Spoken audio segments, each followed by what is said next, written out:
And Lad's favorite meetings. My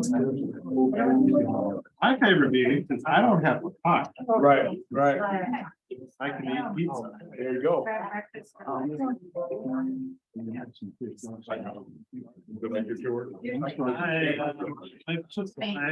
Once you tell me there's gonna be pizza, I was thinking about it, my mouth starts watering. well, Good, it's really, so that was really hard to hear that. No, I saw, no, I think.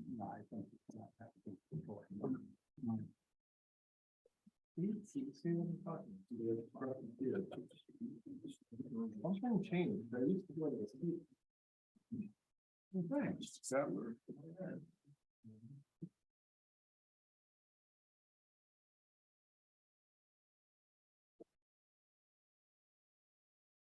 Is anyone going to the chamber awards and? Yes, tomorrow? No, No, tomorrow. no, like. No, that's not Parker tomorrow. I'm like, something's tomorrow in the brain is. What's tomorrow? Let away now. Let away now. Oh, yeah, I'm hoping to get, I never really work. I dates, I'm like a numbers. Some of you- person, so I was like, I'm not- something wrong. I did, I went at the chamber guy, like I'll be packing. John.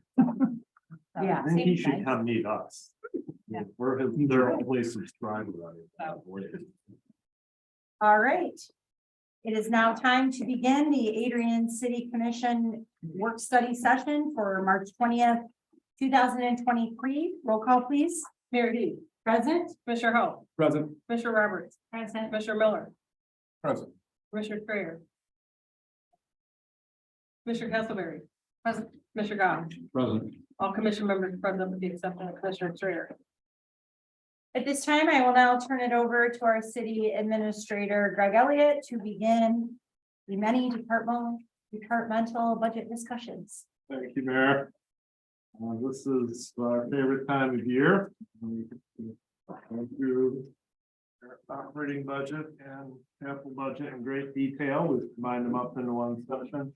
You have the schedule on your agenda of the departments who will be presenting tonight. Not every department presents, of course, only those with the most significant budget requests. So without further ado, I'll turn it over to our utilities director, Will Sadler, who has prepared the quintessential summary. That was the model for all other budget summaries this time around.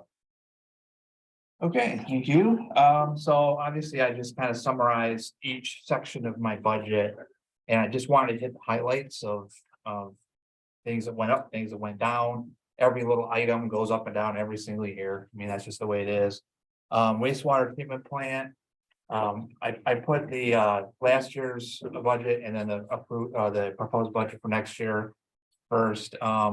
The increase there is based on, you know, a 3% wage increase that I think we budgeted this year. That's what I put in my budget. And then a $15,000 increase in cost for treatment chemicals. They went sky high last year. We didn't obviously budget enough. And I think at the plant we're on track to go 35% over budget on chemicals because they just went through the roof last year. Or whatever, I think it was just supply issues on getting them. Sanitary sewers, again, not much of a change there. Mostly just the wage increases, again, a 3% projected wage increase. Admin and overhead, a slight decrease there. And that was really due to mostly a $21,600 decrease in the pension contribution. And almost 30,000 decrease in healthcare costs. Sounds like we got a pretty good deal on healthcare for next year. So that was a pretty significant savings. On the sewer side, I cut back a little bit on the capital projects because right now we're right in the tail end of a large sewer project, about a $1.25 million sewer lining and manhole rehab project right now. We've been working on that. A company's been working on that since probably February or March, January, February, and they should be wrapping up here in a few weeks.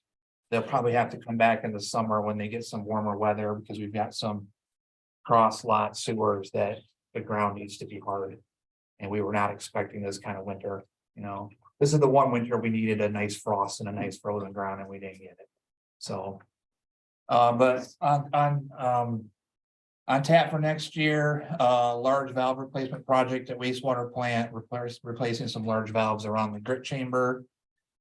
Time to look at getting their admin roof rebuilt or redone, so that'd be about $150,000 we estimate.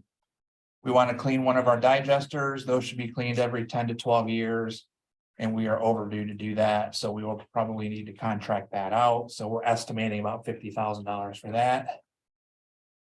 Filter panel upgrades in our filter building, that's the last step really in the treatment process, just before UV treatment. Those filter panels date back to, they're probably 20 years old since the last time they were worked on, so we want to get those updated. Another tandem axle dump truck.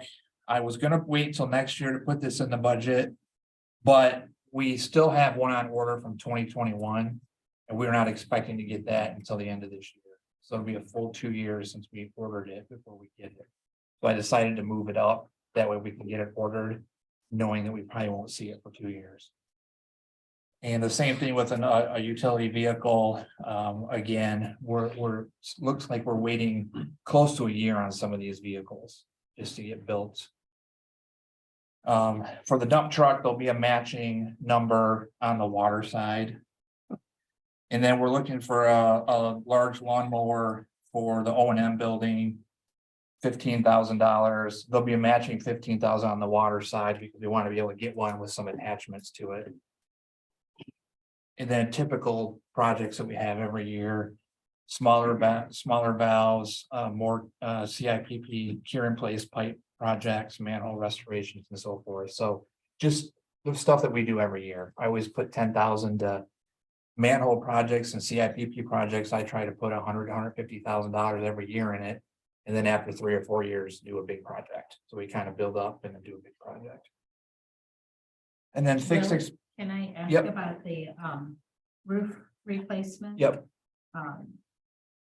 Has that been like tentatively priced out? And the only reason I ask is that I'm having a new roof now from ice damage.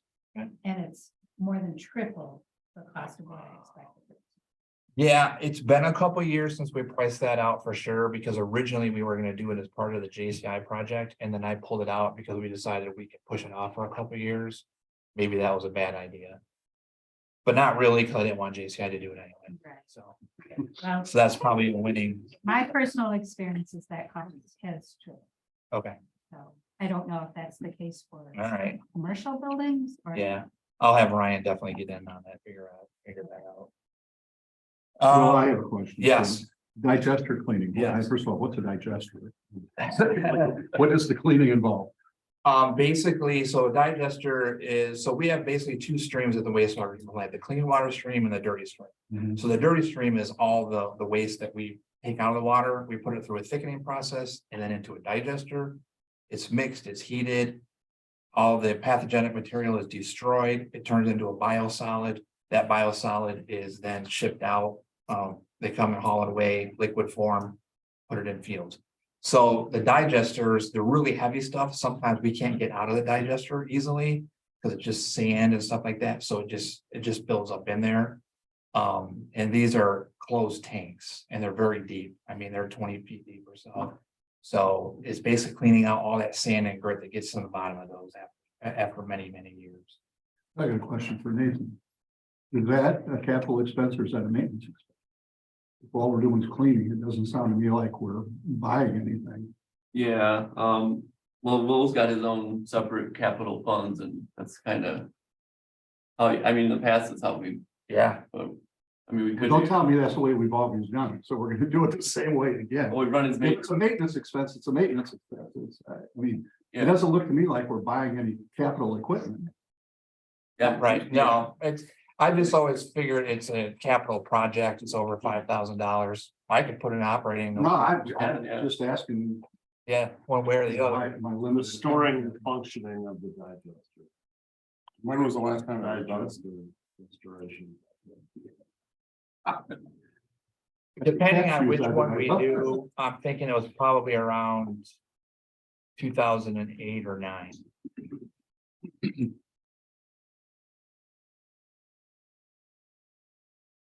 Okay, any other questions on the capital projects? Fixed expenses, those are just things like depreciation, and the JCI project, which was $182,000, our portion of it. Water fund, again, things were pretty much steady. I tried to make sure. Water treatment plant, $28,000 increase in wages, again, just a 3% wage increase, plus people hitting their steps as they move up. Again, budgeting more for chemicals. I think we're scheduled to be about 10% over at the water treatment plant. And $10,000 increase in lab supplies, just everything's getting expensive. And $15,000 increase in consultant fees. We've got a couple of manuals operation manuals that we want to update, and it just takes engineering help to do that. So we'd like to try to start working on those next year. Distribution system. Again, the big thing again is wage increase against 3%. Admin overhead, again, $50,000 decrease in pension contribution and $47,000 decrease in healthcare. So those are nice numbers to see. Capital projects, this side, again, skinny down a little bit. There's the other half of the dump truck and the lawnmower. We have a flow meter that needs to be replaced at the water treatment plant. It's in a bit of a tricky spot. Probably have to contract that out and purchase the flow meter. So we're estimating about 50,000 on that. And then water main and service line replacements, $450,000. We try to get 140, 150 service lines done each year. Last year, I believe we got 124. So, we're picking up the pace on that. So that's a great thing.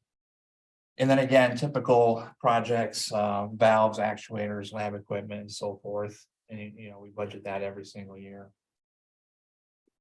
JCI costs, again, that project is $185,000. The big thing with this is the rate increase. The rates are broken down into 4 things. On each side, you've got a commodity rate, which is the cost for a unit of water. So 1 unit is 100 cubic feet or 740 gallons. Then you've got that meter fee. The O&M rate covers, the commodity fee basically covers your plant expenses and things like that. And the meter rate covers your fixed expenses and your capital projects. So on the sewer side, 3.2% commodity, 2% on meter. We're a little bit further behind on water, so 5% on the commodity, 3.5% on the meter. And when you combine everything, it's 3.56% overall. So the increase on the average residential bill will be about $2.60 a month. And then I gave a historic rate increases that we've done since I've been in this position, and we average about 2% a year. Typically, they like to say keep it between 3 and 5%. Because if you're standing still, you're really going backwards.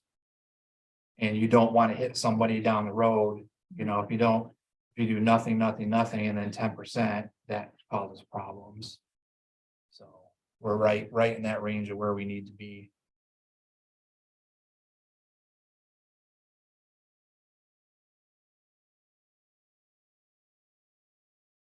Thank you, Will.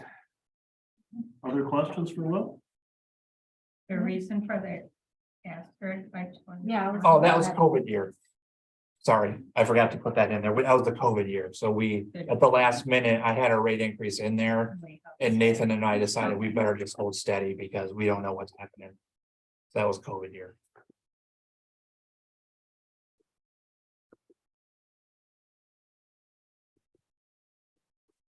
Yeah. With the commission. Right now.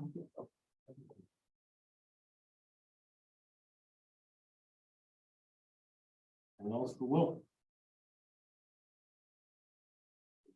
Ah. Thank you. Well, Thank you. Next up is Eric. Here.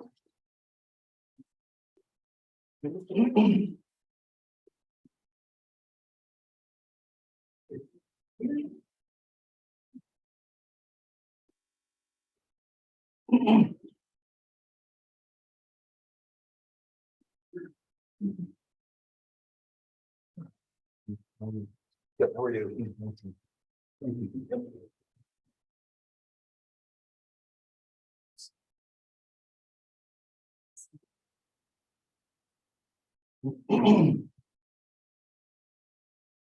okay.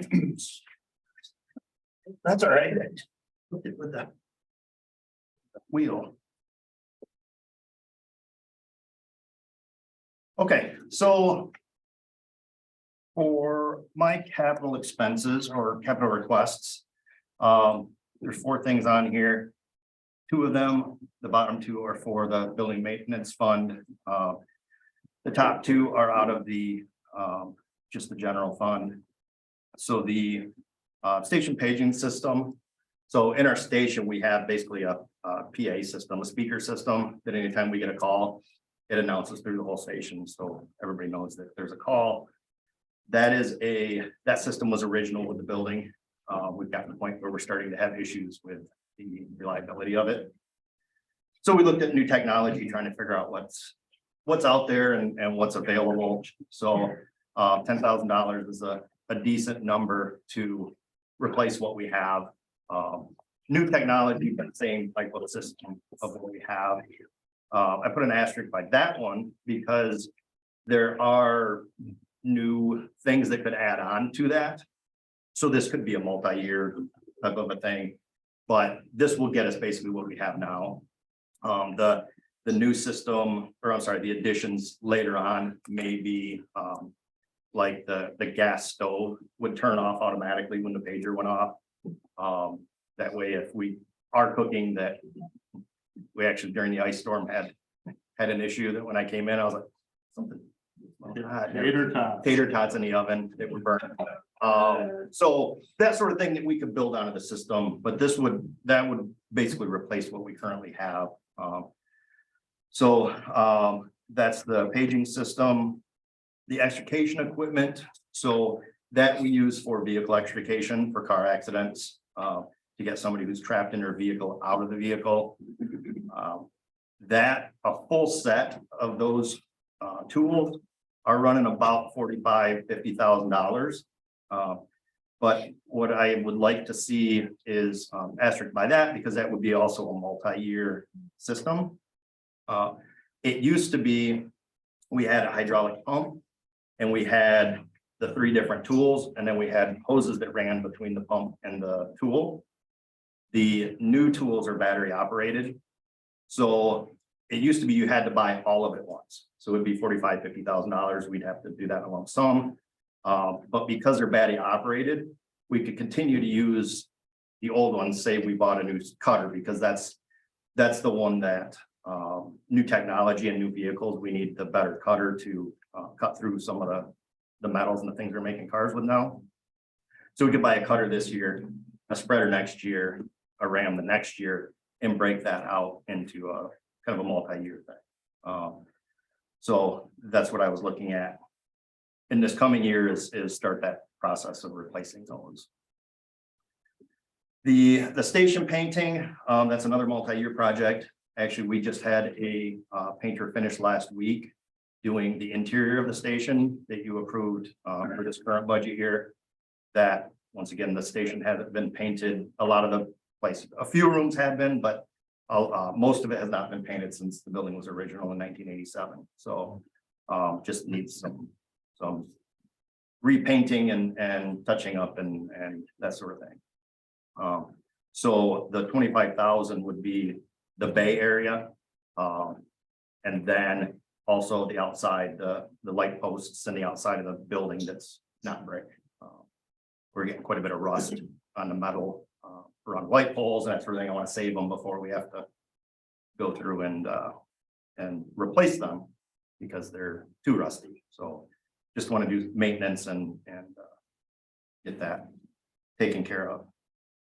Kitchen cabinets, those are not original from the station. One of the few things that's not original, but those cabinets are about 15 or 20 years old. They were actually donated by Marilat when Marilat was in town. And it's just gotten to the point where literally the fronts have come off multiple times, and there's brackets and duct tape and glue and screws, and it's they're just starting to fall apart. So looking at getting new kitchen cabinets to do that project. So, any questions on capital items? Okay.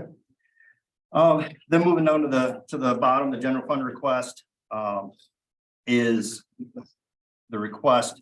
So really the only thing in the budget that is increasing, or that I had a request for increase, is for wages. A small portion of that is contractual pay increase, and then the biggest portion is requesting 3 additional firefighters. So, and I say firefighters, but it'd be firefighter paramedics. That would add 1 additional firefighter per shift. So we have to have 3 to get 1, basically, because of the 24-hour shifts. So if you look at the chart at the bottom of the page, when I started here, 2000, we ran right about 1,800 calls. Last year, we were over 5,600 calls. So we've had we've increased over 3 times the amount of calls we're running. And we're doing that with only 1 additional firefighter per shift. So instead of 6 firefighters, now we have 7 firefighters. And then with vacation times and those different things, our minimum is 5. So 7 and 5 is our maximum and minimum. And we're doing 3 times the amount of calls. So a lot of reasons why that's not a good thing. One thing is that only gives us a lot of times, because back in 2000, it was rare, maybe once or twice a week, we would have 2 calls at the same time. Now it's every day, multiple times a day. We're running 2 calls at the same time and 3 calls at the same time. Twice a day, 3-4 times a day, some days. And remember, it's really weird because you can't predict when it's going to happen, but we might go 2 hours without a call. And then literally the other night, we had 8 calls in an hour and a half. Right. And it literally is from one to the next, to the next, to the next. And the guys do a great job of keeping up with it, but it's not safe running 1 person, especially when we're down to 5, running 1 person in an engine to these calls. A lot of times we'll run that third medical. That 1 person is not only driving the truck, they're talking on a radio, they're trying to get an ambulance from another department or figure out where their crews are to see if they can free up from the call they're on or at the hospital or where they're at. And then taking care of the patient once they get to the scene, or show up to a fire by yourself, which I've done and is no fun whatsoever. At least 2 people, right? You've got somebody to help you. The OSHA standard it's called the 2 in 2 out rule. You have to have 2 people, for 2 people going inside to fight a fire, you have to have 2 people outside. So that's a law that we have to follow. The only time we can, per se, break that law is if we know somebody's in there and we're trying to rescue them. But it's not safe. It's not safe for the firefighters. So,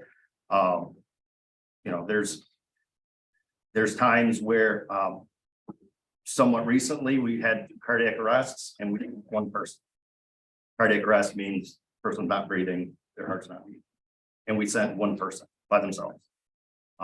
It's just not, it's not safe. It's not what we really should be doing. So that's why I'm asking for that additional firefighter.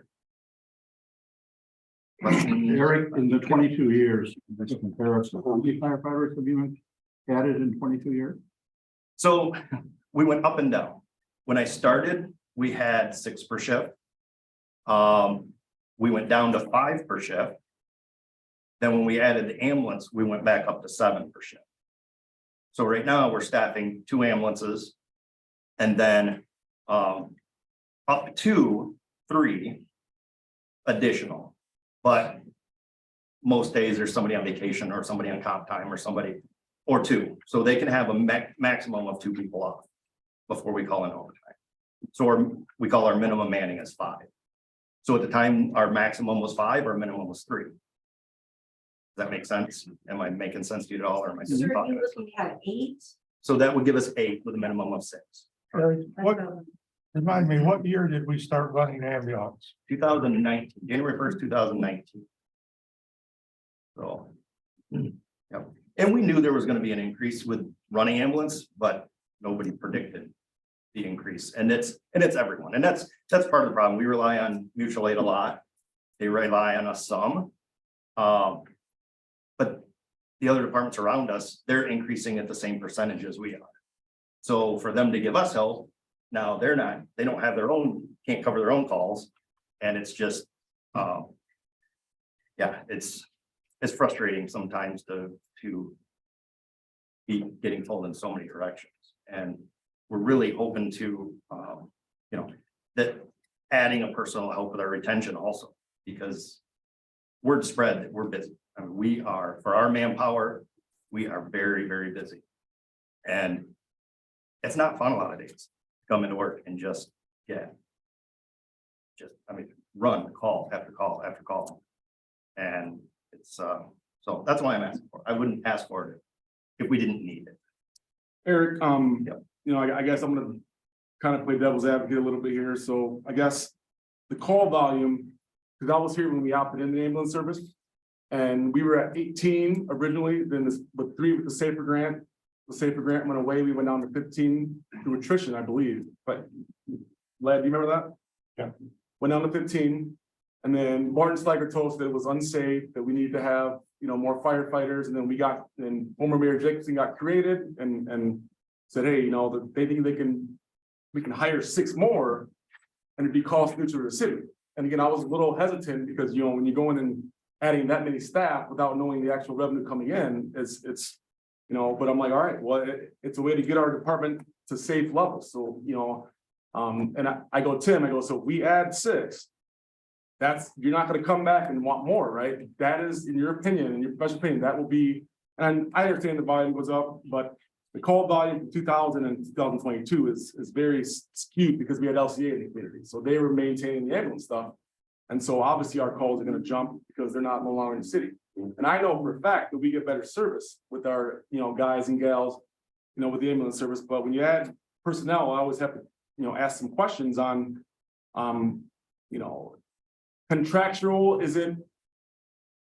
I know there was something back in the past when we did this, like it was like 2 people off at the same time or the same day. Is that still in place then with the contract? Okay. Because when you start adding staff like that, you got legacy costs, healthcare, and pension too. So, I'm trying to figure out how to word this. Where are we at revenue compared to the 6 that we hired initially when it comes to? So, if I can just backtrack for a second. Sure. So our new hires don't have pension legacy costs because they're all in the DC program. Yeah. So just to backtrack on that. So when we originally came in and said, hey, this is how many calls we think we're going to run, this is how much we're going to bring in. It was about, and I don't have this, 100%, but I looked it up before I came to make sure I was on the right track. We figured it would cost us about 680,000 and we would get about 750,000 of revenue. And this year right now, we're over 1.1 million in revenue. And that's because we're running all of those calls, right? Right. As the calls go up, the revenue goes up, but you also need more people to do it. So we're about, I'm gonna say $400-ish thousand more in revenue than what we thought we were gonna be at that lower call line. I mean, I don't wanna get into the game of, Yeah. like, it's not labor to restaurants compared to how Right. many customers you have compared to how much labor you have, but because it's public safety, it's Right. different. It's a way more important, component of the community, but I wanted you to kind of sell me on this a little bit, because when you add staff, that's why I perk up a little bit, Right. and you want to ask some questions, so. I mean, I've seen you guys in action right down from my house, and that little girl hitting the bike, I mean, I know that our citizens are getting way better service than what they did, and that's a testament to you and your crew, but I had to ask the questions, Yeah, so for sure. obviously, if Greg thought it was important, that's why he left it in there, so. So the population of the city hasn't changed that much since 2000. Yep. What do you attribute the huge increase in volume? So. And this is my theory. I have not done any studies on this. But it's nationwide. It's not just the city of Adrian. It's everybody is increasing at this percentage. And a lot of it, I feel, is since COVID, people don't want to go to the hospital. They don't have the means. A lot of the home health aides that used to go and help take care of people in their homes and that sort of thing have left the workforce. Right? So now people are fending for themselves at home, the elderly, and they don't have, so they're getting sick and they're getting sicker at home. And then they're calling us, and that's increasing our call volume tremendously. Is a lot of it is just like home health, there's nobody doing anything, or very few. So it's just, that people call us that maybe didn't used to, right? For things that maybe to me wouldn't be an emergency, but it's to them, right? So we go and we take care of them. And that's our job. That's what we do. But it's somewhat a societal thing, I think, just society is just changed since COVID. And we've seen a big change since COVID. And like I said, it's nationwide. And the problem is, and I'll throw this out there, and it's definitely not a overnight fix, but a lot of our transports are paid for by Medicare and Medicaid. So it's been over 20 years since the federal government has done a study to see if EMS is funded appropriately, right? Over 20 years, that's a long time. So just before COVID, they said, hey, we're going to do a study. And then COVID hit, and now we're actually July 1st. I have to start keeping track of all of our, all of the stuff the federal government wants, which is a lot, right? So they're finally doing a study, but it's gonna be a couple years down the road before they say, hey, you know what? You are underfunded, which I think is hilarious, because you can go on the internet and every day almost see an ambulance service somewhere in the United States going out of business because they don't have any money. Last week, one up by Flint went out of business, one up by Lansing about 6 months ago went out of business. It's EMS is terribly underfunded in the United States, and it's not going to change overnight, but I'm hoping we're headed there. Those private sector companies, Yes. Yeah. Yep. Yeah, there's three fire departments in Washtenaw County that within the last few years have bought their own ambulance, because just the private sector just isn't able to handle the volume. So it's kind of turning into a municipality thing, right? And it's a service. It's something that we do as a service to the community. Yep. Any other question? It's really a minor issue I hear you bring up. So I'm looking at the expense budget. And sick time and comp wages, it's like the 6th, 7th line down. Yep. So we got year to date through February, we're at 47,000, and you're budgeting 14,000 for next year. So I believe that was Dave's payout when he switched, a good portion of that. So Dave Comfort, when he switched to a 40-hour work week, there's rules in the city handbook about how that gets paid out. So anytime we have somebody either retire or move from 24-hour to 40-hour shift, then it pays out their time. So that, I think, was a big portion of that. Okay, So, I said it's small numbers yeah. in comparison. well, but it's different. It's a jump. Right, So right. So I just want to be clear. Here. So right now, our month-to-month income from the ambulance reimbursements is from July 1st of last year, you're saying is running $400,000 over what we budgeted? No. What would, I Nope. didn't quite understand. When what we you were originally proposed the ambulance in 2018, to start in 2019, we said income, we should bring in about $750,000. saying. Oh, okay. So from 2018, when we said, hey, this is what will about break us even, adding 6 firefighters. And that's not 6 firefighters, that's some other stuff, supplies and, you know, ambulance and whatever. It's gonna cost us about 650,000, 680,000. I'm sorry, yeah, that's right. And then we figured we would bring in 750,000. That was our projected income, but we're actually bringing in over 1.1. So.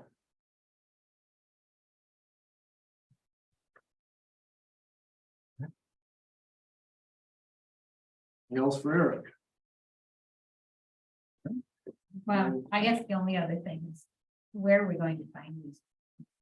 So I saw that HBA Emergent is doing an apprenticeship EMT program. So we have, so firefighter paramedics are hard to come by. I've got probably, because we're filling 2 positions right now, I've got probably 10 or 12 firefighter EMTs that have applied. That we would have to get them through paramedic school. Now, they can go to work tomorrow, right? As a firefighter EMT, they can work for us, but per our contract, they have to be paramedics. So per the state, they can work as a firefighter EMT. But then we would have to get them through the paramedic school. Now, the good news is, and there's a lot to it, but right now, that apprenticeship is being paid now, and I'm guessing that's what it's being paid for. But there's $30 million that the state has that is going towards EMT and paramedic education. So that may be where the state's actually paying people, or I'm sorry, it's not the state. I think it's the federal government through the state is allowing for paramedic programs to be paid for. And I think it's $15 an hour of salary while they're going to school. So my guess is that may be where that money's coming from, but we haven't had anybody to send through it, so I haven't researched a whole lot, but if we add EMTs, absolutely, I'll try. And it's a competitive grant process. Sure. But, you know, I'll definitely try to get paramedics trained with that. So that's what it's for.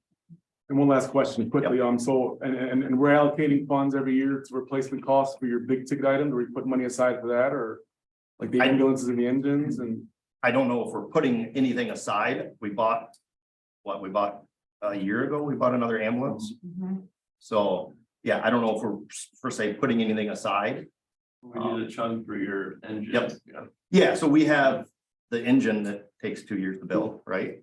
So that money's sitting there. And then we did the same thing for the ambulance. I think that was CARES Act money, if I'm not mistaken. And then, you know, an ambulance is 3 years away. If we said today, we want to order it, they'd say, okay, you'll see it in 3 years. So, yeah. But we're not It's holding, crazy. each year, we're not holding some funds like Will is holding funds for a big. I don't- I can't remember which one. Not this year. We did some last year. We haven't got it in this particular budget. Your next I'm big so piece. sorry. Who's sitting next to me with this right here? Sorry. Your next big piece of equipment is So, Yeah. I don't know. but so tell them what your plan is. so, yeah, so our next big thing is, an ambulance and the ladder trucks. An ambulance, from when I just talked, like, hey, how much is it went up? And they're like, well, you'll see it in 3 years. And one that we paid like $230 for, you might as well figure $400,000. And I was like, whoa. Okay. So that would be part of it. Our other one is the ladder truck, which everything I'm seeing nowadays, if we ordered the same truck we have now, you're talking $1.4, $1.5 million to order that truck. the truck we have now is a really good truck, and I don't want to get rid of it, but it's gonna be 25 years old here soon. So that is something that we're gonna look at refurbishing. That I'm figuring on $300,000 to refurbish the truck we have. And there's a few reasons. One, because the motor doesn't have any of the emission stuff in it that is ruining motors, basically. And from what I'm told, 2024, they're putting more emission standards in place. That's gonna cost another $14,000 additional to the motor, cost of the motors. And what we have now is a old Detroit diesel that's gonna last us forever. The truck's in good shape. It just needs some refurbishment. So instead of spending 1.5 million, I'd like to spend 300,000 and get that one back to shape. Quick question about revenue. Do you, when you show up and don't transport, do you create any revenue there? No, as long as there's no treatment provided. Okay, So like a diabetic, if we show up and we start an IV and we give them D50 and they sign off, then we can bill for that, some insurance companies. But if we just show up and don't transport, don't treat, don't transport, don't do anything, treatment wise, then no. Eric, one quick question. I'm looking at your runs for 19, 20, and 21, and they're all pretty much about the same. I mean, you're over 4,000, and then all of a sudden in 22, there's a spike. And I understand your answer from what Commissioner Gauss asked, but would that spike have anything to do with the issues that we had with the high rise? I mean, you were moving a lot of people around. No, those are not included in that at all. Oh, okay. Like, unless they had a medical emergency. Okay. But that was not included at all. That, yeah, I mean, we were increasing, but not a huge increase. But remember, 2020, I believe, was pretty solid COVID year. Yeah. Where people didn't get in car accidents because they weren't driving anywhere. They didn't, it just, people weren't active, so it stayed pretty steady. 21, they started to become more active and be out and about, do stuff, and then 2022, everybody decided to be active.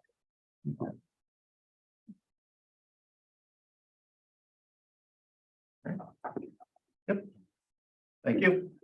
Thanks, Eric. I think we're gonna have a change in schedule for our next presentation instead of leave. Jeremiah's gonna go Parks. He's got someone else. He gets to do. You can sit there with my attitude here.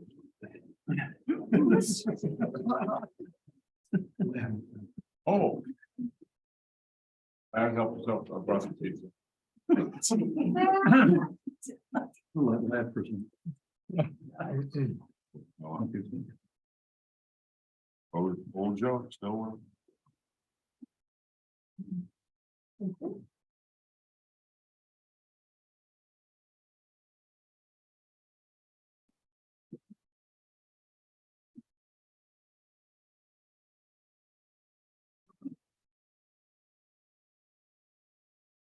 All right, good evening, everybody.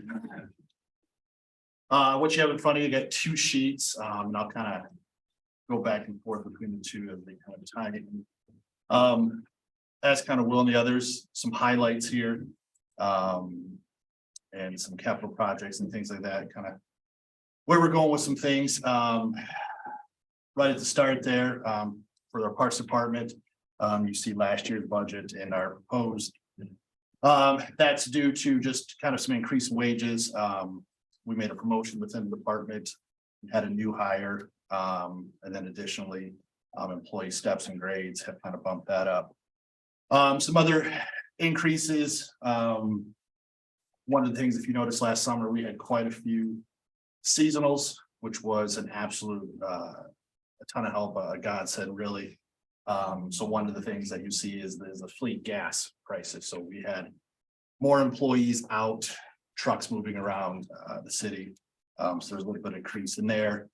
Additionally, uniforms kind of jumped up, and again, that attributed to roughly 12 seasonal employees. We put them in some City of Adrian t-shirts, and as well, because they are all new, we had some training costs in there as well. We brought Dusty, he's the owner of Ropes and Rigging, certified in a ton of different areas, CPR, chainsaw usage, just a bunch of good stuff. So we had him come in and go over a lot of safety topics with our seasonals.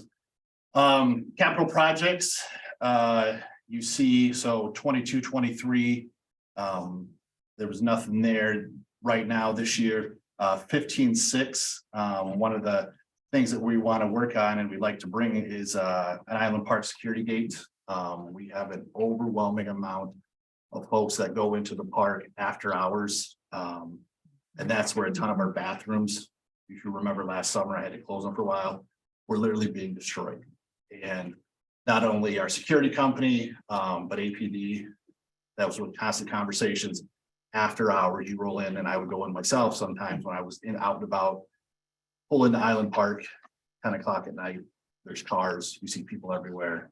And again, so our hope, putting in a security gate right there at the front, that obviously will eliminate cars driving through all the way to the back. It will still be accessible by foot, but again, most of our issues seem to be people out and about late at night, driving into the back. And then whatever kind of activities occurred. So we're really hoping that's going to kind of help us combat that issue. You're thinking like right before the river. the Yeah, bridge? yeah. Mhm, that makes So like I said, it's still accessible by foot, but not too many folks walk all the way down. It's usually adults or teenagers that can drive, that will drive through back there and carloads. So we're really kind of hoping that combats, it kind of saves us. They would have to be able to park in the Little League parking lots and then walk if they wanted. True. But At that point, they're more- exposed though, because there's the lights right there. So that row of lights there will kind of expose. That's a conversation between Chief Emmerich and I. When your officers are out and about and you do see a row of cars, something's up. So that kind of helps us. There. Some other general, our other project from the general fund that we're looking at. We're going to replace, we'd like to replace the disc golf baskets out of Heritage Park. We do have a great relationship with the current disc golf group. They do a ton of work out there. They take pride in it. Overwhelmingly, that's a very sought after disc golf area. People from not just Adrian, but from the surrounding areas come down to. So that's something we're really hoping to spruce up, would be those disc golf baskets there. Capital equipment, only thing we're really looking for, that 4,400, that would really be essentially for anything recreation, a line painter, any particular equipment that we need to prep fields and things of that nature. Really, that's kind of what it is and what we're looking for. So obviously you see capital projects, some of the things that, again, those are some things, but also if you flip over to the back page, we do have, and we're fortunate that we've been able to move some stuff around. The ARPA funds here, some other capital projects that will be done just besides the first two that you see there. 16,000 for the parish park. We want to redo that court. That's a heavily used basketball court. We've got some great community events down there. So we'd really like to overhaul that. Water retains a ton of water. There's some serious dips that are becoming dangerous. So we're really looking to redo that, the court whims. So we'll be doing that. We're going to use the ARPA funds for that. $10,000 for park bathroom upgrades. Again, this kind of goes back to a ton of vandalism that we had last year, for whatever reasons, smashing porcelain toilets and sinks, ripping them off the wall has become was a huge expense last year. So what we're looking at is doing some upgrades to the toilets and urinals and the sinks that are a little more of an industrial grade to kind of help us combat those issues. And as well, a lot of our bathrooms are extremely old and maintenance is needed, fresh paint, new sinks, things of that nature across the entire park system. So that's what we're going to be doing. And then the 32.5 playground equipment upgrades, we're using ARPA funds again for that. That is simply to bring our playground equipment and all our parks up to code. And additionally take care of some maintenance issues that we see coming down the road. There are a few things that sure could probably wait maybe another year or two, but again, you never know when some of these things are going to break and cause safety issues for the kids in our parks. So those are some, we're talking parks, recreation, things of those things nature. These are some of the projects that are coming down. And those 3 projects right there are kind of already in the works. We have a safety person coming down actually this week to go over our kind of final numbers and some of our final issues in our park before we send it out to bid. We're already in talk with a handful of asphalt companies, so I'm excited that these projects will be done this summer. So we'll flip back over to the first page. Just wanted to touch on the cemetery. Denny and Rodney out there. What you kind of see last year's and this proposed budget, the wages, that's a combination of our full-time hourly, but as well, Denny's seasonal. Denny needs a lot of help out there. We really kind of looked at his past number of people that he had, and really this year he needed some extra help. We kind of kept an eye on it where he was at. If you were out at the cemetery this year, they did a fantastic job. Years prior, I had heard of certain issues and things of that nature. Those were issues that Denny expressed to me when I first came on. So we kind of addressed those. We hired a few extra seasonals to put out there. And so that's kind of, that's where this increased wages is coming from. It's simply that huge cemetery needs more than just a small handful of people. We want it to be looking good. And all summer, this whole past year, nothing but positive feedback from folks that use the cemetery. They all kind of praised how it looked and praised Denny and his staff. So really kind of where we're going, we kind of have an idea of how many extra folks Denny does need on a seasonal basis. And so that's where that extra costs come in. In regards to capital projects, simply one thing, requesting that $10,000 for the new storage facility. It started as a shell. We're slowly kind of piecing it together. That's where Denny houses all their tools, equipment, things of that nature. And again, it started out just as a shell. So we're trying to finish it up with heat, running water, things of that nature in there.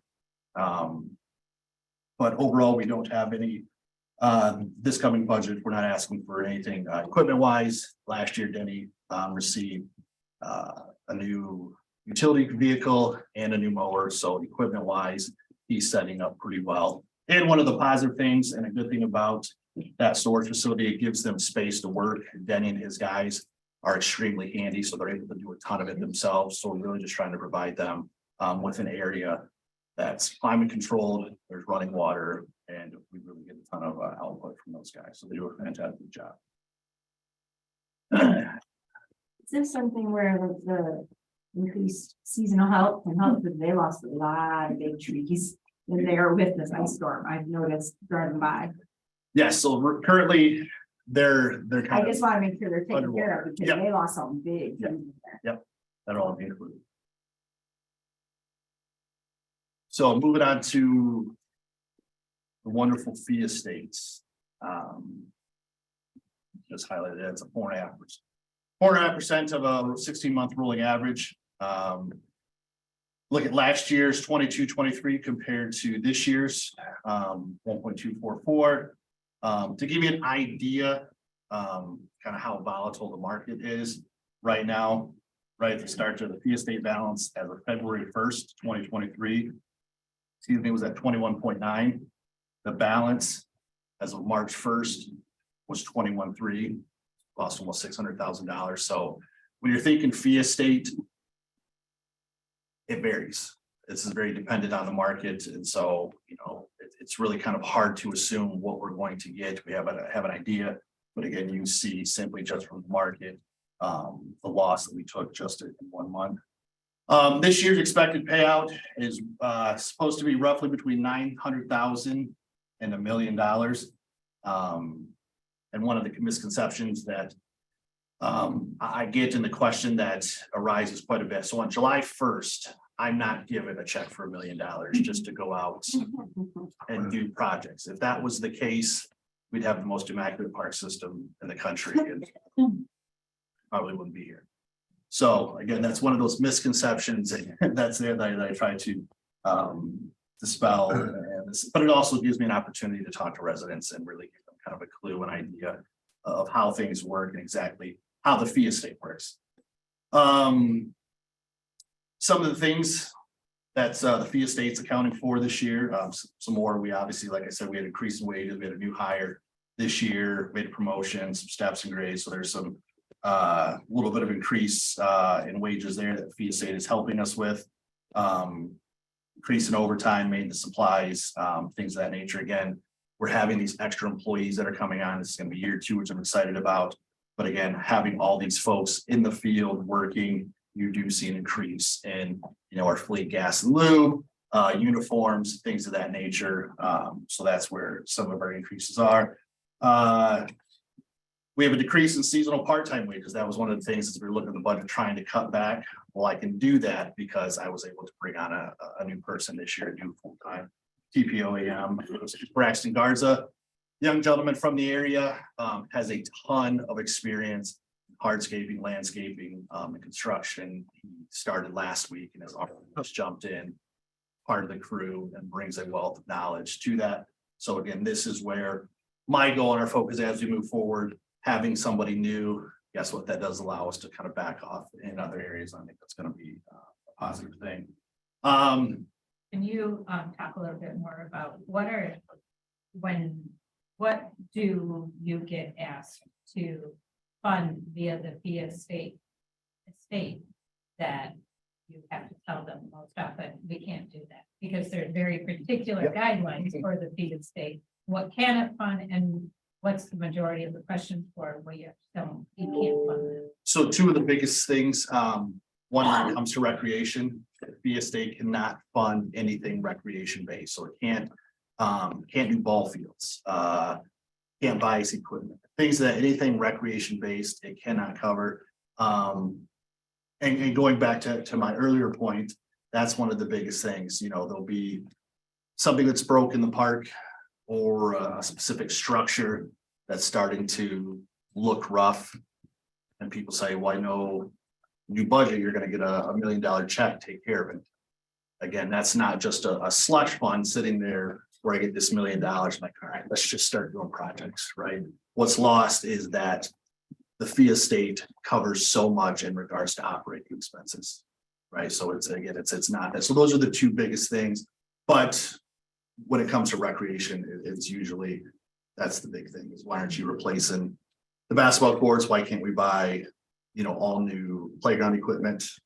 And I'm simply saying, I said, that's not what the fee estate was intended for. So really recreation questions. And again, just the assumption that I get $1 million check every year to go do projects, which I would love, but that's not the case. So that's kind of the 2 biggest things that always come up in conversation.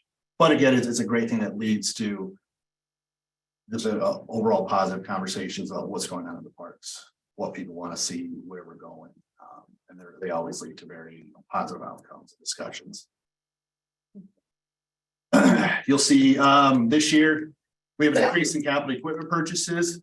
And that's simply because last year we received a ton of equipment, which really kind of set us up tremendously. We got a new truck last year. We got a Bobcat L28 and a Bobcat Toolcat, all out of the 22-23 budget. So that was a tremendous help. Those 2 pieces of equipment are already in the fleet, out in the field every day working, as well as the new truck with the plow. So when it comes to fee estate, we were able to really back off this year in regards to any capital equipment. Projects. This is like community that's just this year. We did 210,000. It's just some highlight. $20,000 parking lots. continuing ever present tree city USA status, so there's 10,000 for tree planting.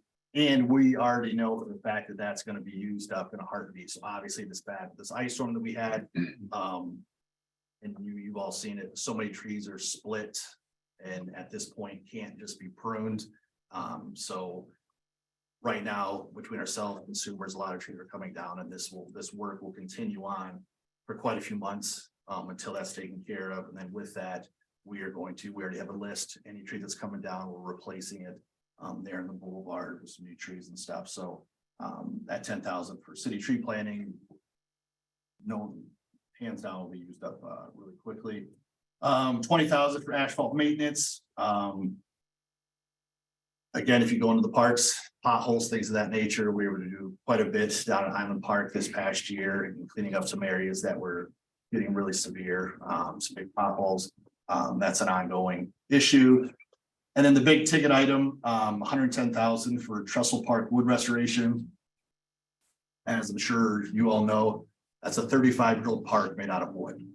And one of the things that we did work on recently this past year, we structurally brought the amphitheater back to code where it needed to be, so it was safe.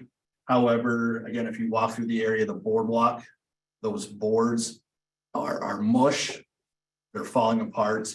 One of the tough things about that, the replacement of those and where we're going, and not just this year, but you'll see for me, this is going to be a heavy focus for us, is those boards are all specific specialty boards, the way they were cut, their thickness. So I just can't go to Big C and go, hey, I need a new board here. These are specific treated boards. They come from some different wood companies, extremely expensive. Like it's absurd how much one of these boards. So we go down, we try to do our best to fix what's there. The ones that we can't, we get out. And we do have to place an order for some of these boards, and they're about $1,000 a piece, right? It's a specialty cut board. It's not your normal thickness that any lumber yard does. So our focus is to, with that 110,000, start working on the 2 pavilions and target the severely needed boards on the boardwalk. But as we go forward, you're going to see every year budget time, we really trying to focus on infrastructure, because again, it's wood down there. The boardwalk being held up by wood that's been sitting there for 30-some years. So that's going to be a big capital project that we're going to be kind of focusing on over the next few years, because eventually that part's going to have to be replaced. And we're getting to some of the points in certain areas where we can't wait much longer. So we are doing our best to make sure, we get reports all the time. So people spot stuff. It's a good opportunity for us to go find it, go down, replace it. But again, that's kind of the state of Trestle Park. Is it needs to be overhauled entirely. So Did you really say $1,000 a board? Is that for safety reasons or aesthetic reasons? they're both. So those specific type of boards, a specific thickness that you can't get it anywhere else. So we have to go to certain lumber companies to get these boards to replace them. They're cut at a certain depth. But is that for safety reasons? Do we have to have? Yes, because if you didn't have them, you'd have trip hazards out there. So you'd have the boardwalk nice and smooth, and you'd have a dip. So they're specifically cut because they're super thick. So that's just not a normal like 4x8 or something like that you can just go put down like that. So when it was built, these were all specialty boards, and that's the way the park was built. So we can't get matching boards. I can't go, like I said, I can't go to Big C or any of the other companies and buy these matching boards. So Get two that, go to that thickness or something. I don't know. That seems ridiculous. yeah, it's great. So those are kind of some highlights, capital project wise from the field state that we're going to be looking to do. Capital equipment wise, 91,000 last year, 21,250 this year. Again, we received a ton of equipment last year. We're set up really nice. The two things that we are looking for is a new utility cart that's going to be used in getting our seasonals, getting water downtown. Because if you see a lot of times we use one of our big trucks that's in the way, right? And so it's kind of hanging off what we're trying to get to the areas. So this is essentially, it's gonna be in the field every day, transporting employees back and forth and getting them safely in town, moving around the sidewalks and stuff, as opposed to having a Ford F-150 hanging off the corner somewhere and us trying to get to places.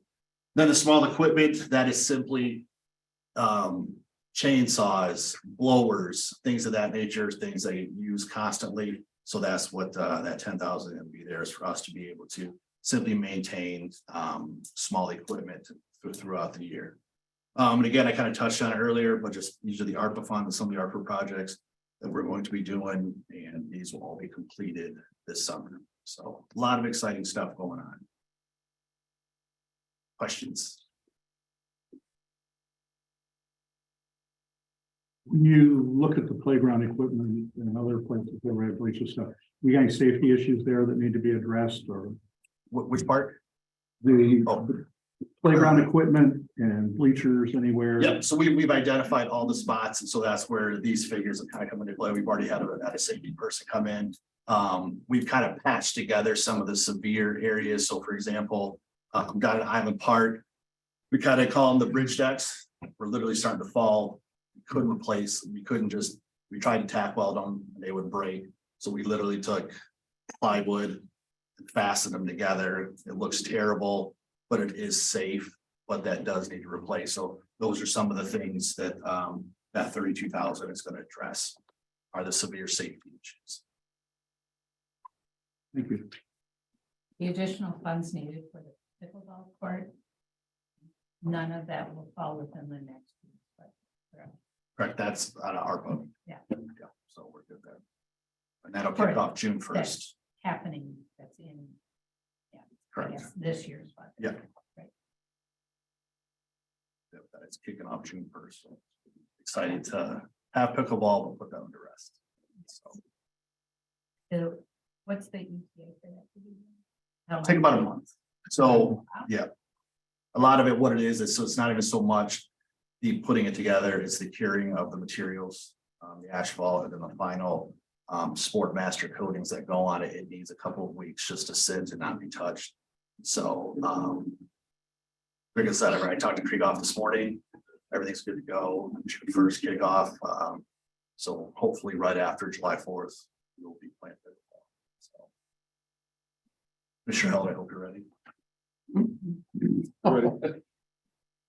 Yes. Amazon had some pretty fly pickleball battles.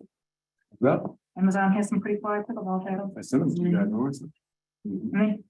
All right. Anything else for Shane? Thank you. Yeah. I think those before the police, that we have a bathroom. I was gonna say, well, while I had a notes, sorry. You read my mind.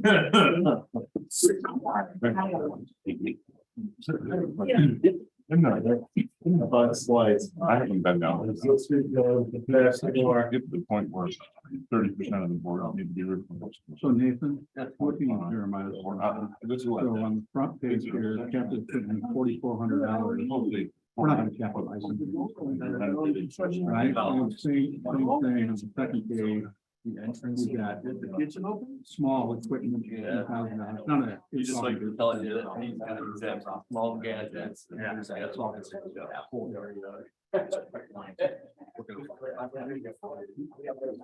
there, because the board. Onto their. They're like this. I think it's from a lot of their standing.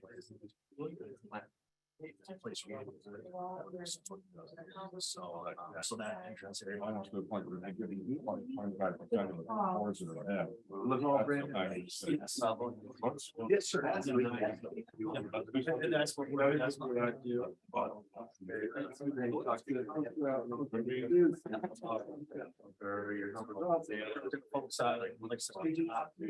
the severe. I'm trying to decide here. What it's eventually. And that'll drop off a little bit this summer. We just go over this, it's gotta get to the Families. Okay. somebody smart to me. I need to- Go through it tomorrow. You're right.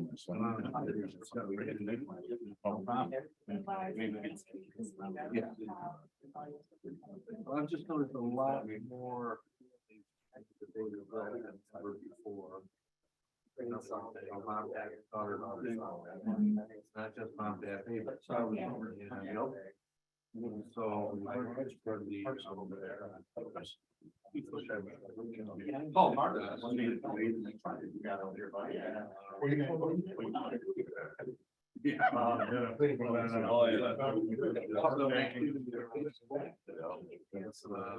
Vicious circle. The funds that were like. I'm sure you put it together. And you guys.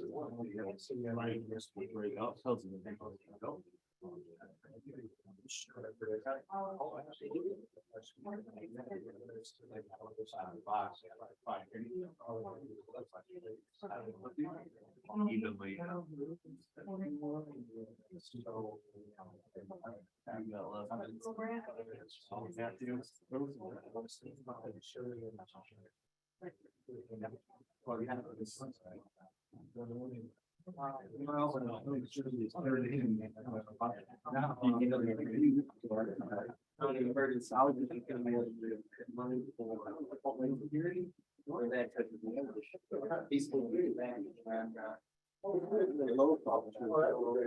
Yeah. Well, what are you gonna do? Try to. Yeah, yeah. And then when I went. He was.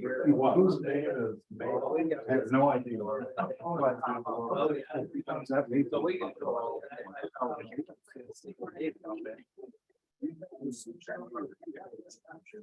Yeah. Okay. Let's go volunteer. Yeah. But what was your thoughts on that? I'm going out. Very excited. Oh, hey, Commissioner.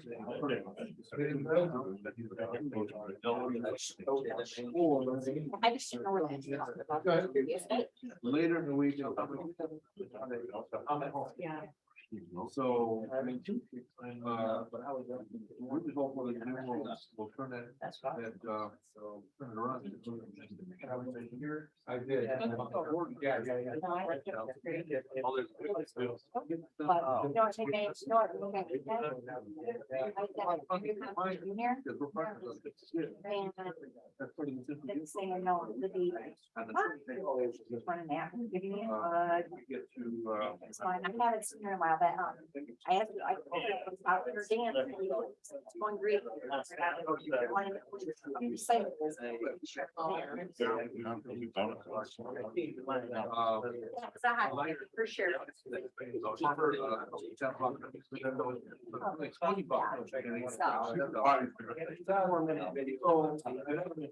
It's awesome.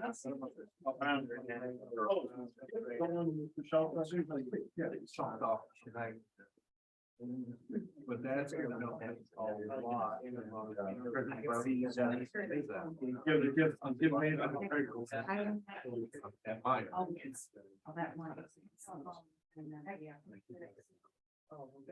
Thank God, well, they have a schedule. Nowhere to be no silver line. Yeah. Yeah. Yeah. Oh, thank you.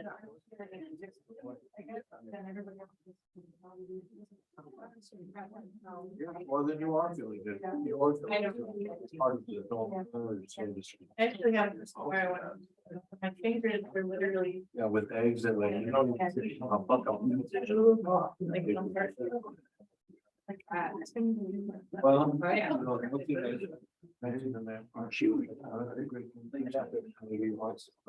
to be his goal. Yeah. Really? Grand Rapids. And, there's something about this. Yeah.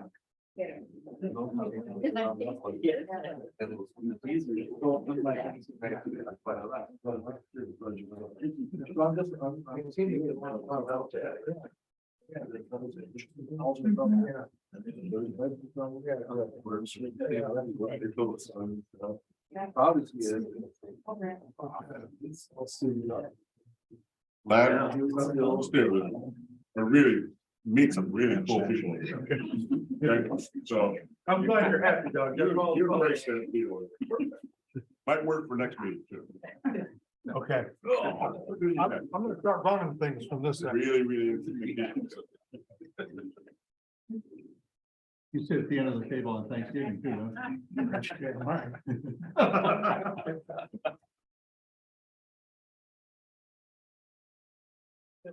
Sure.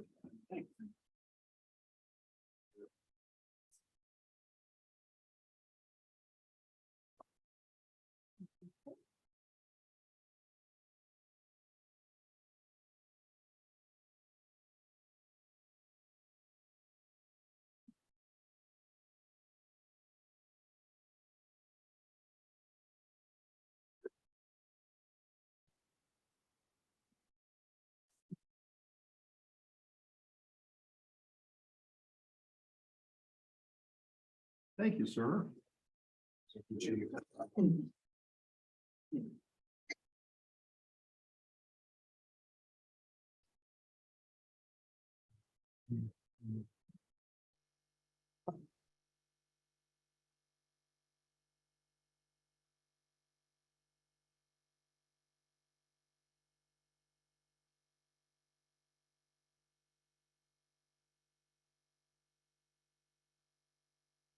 You have a dog? Will again.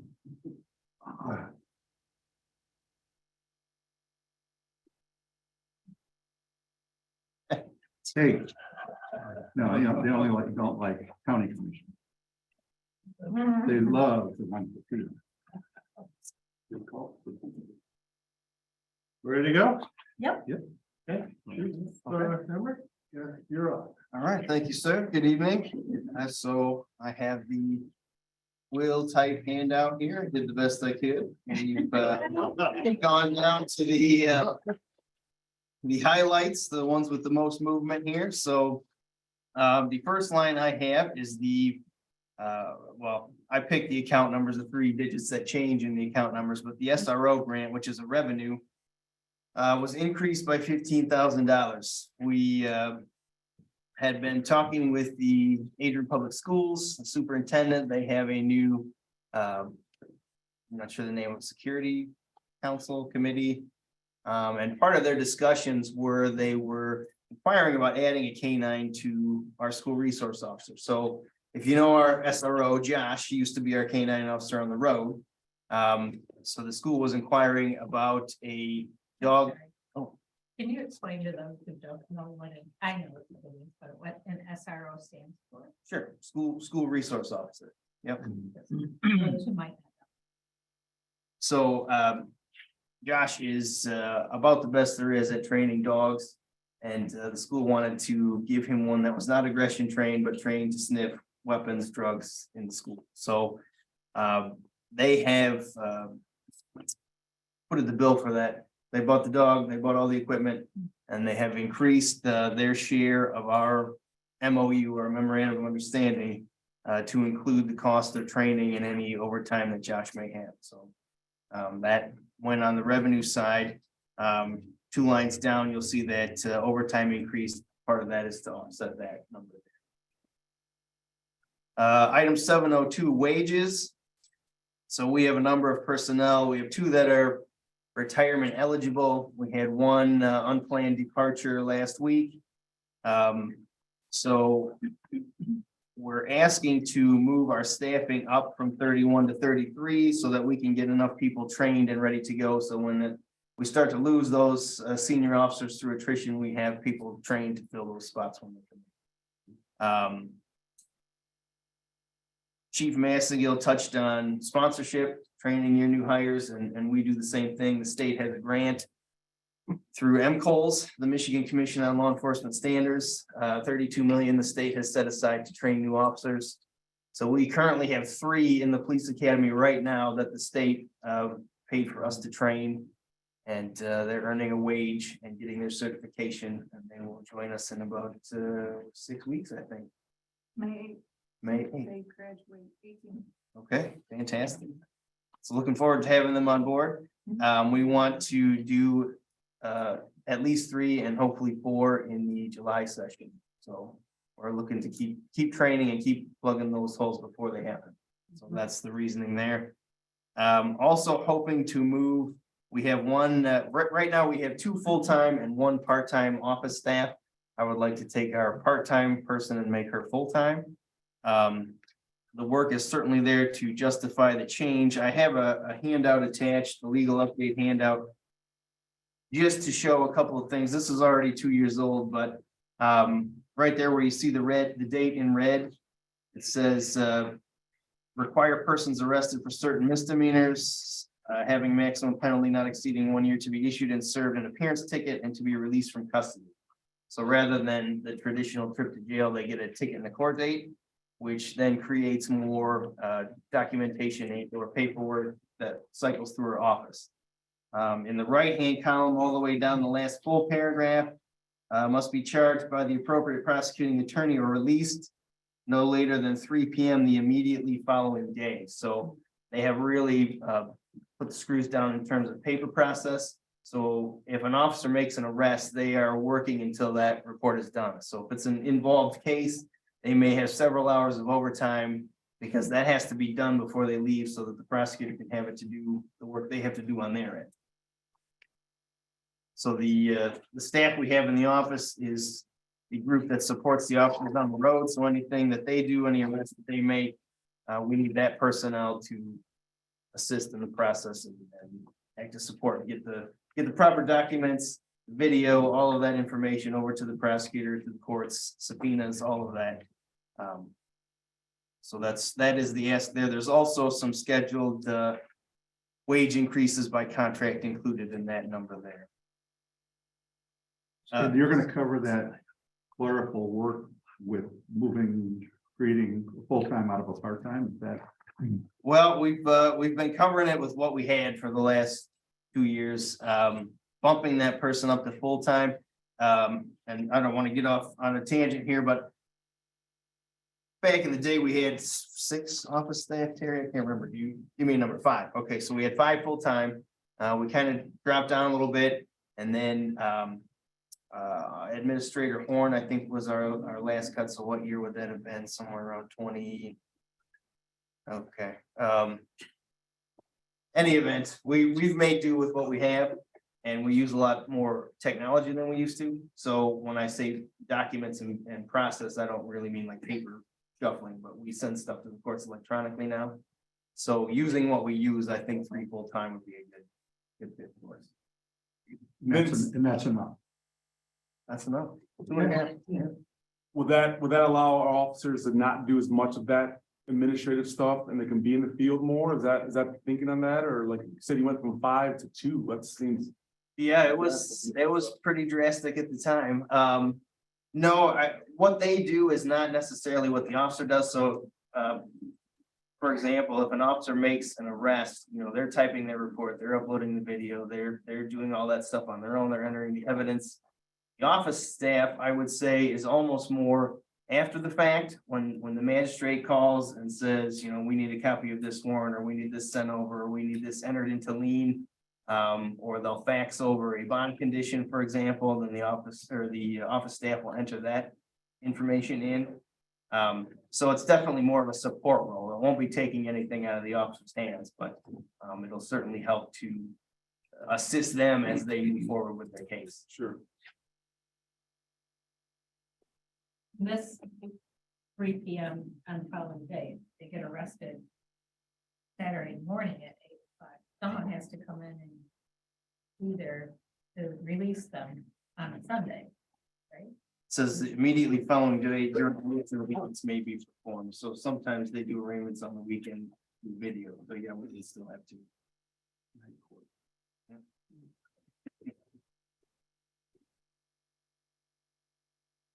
All right, 704 is overtime, so with the scheduled increases by contract.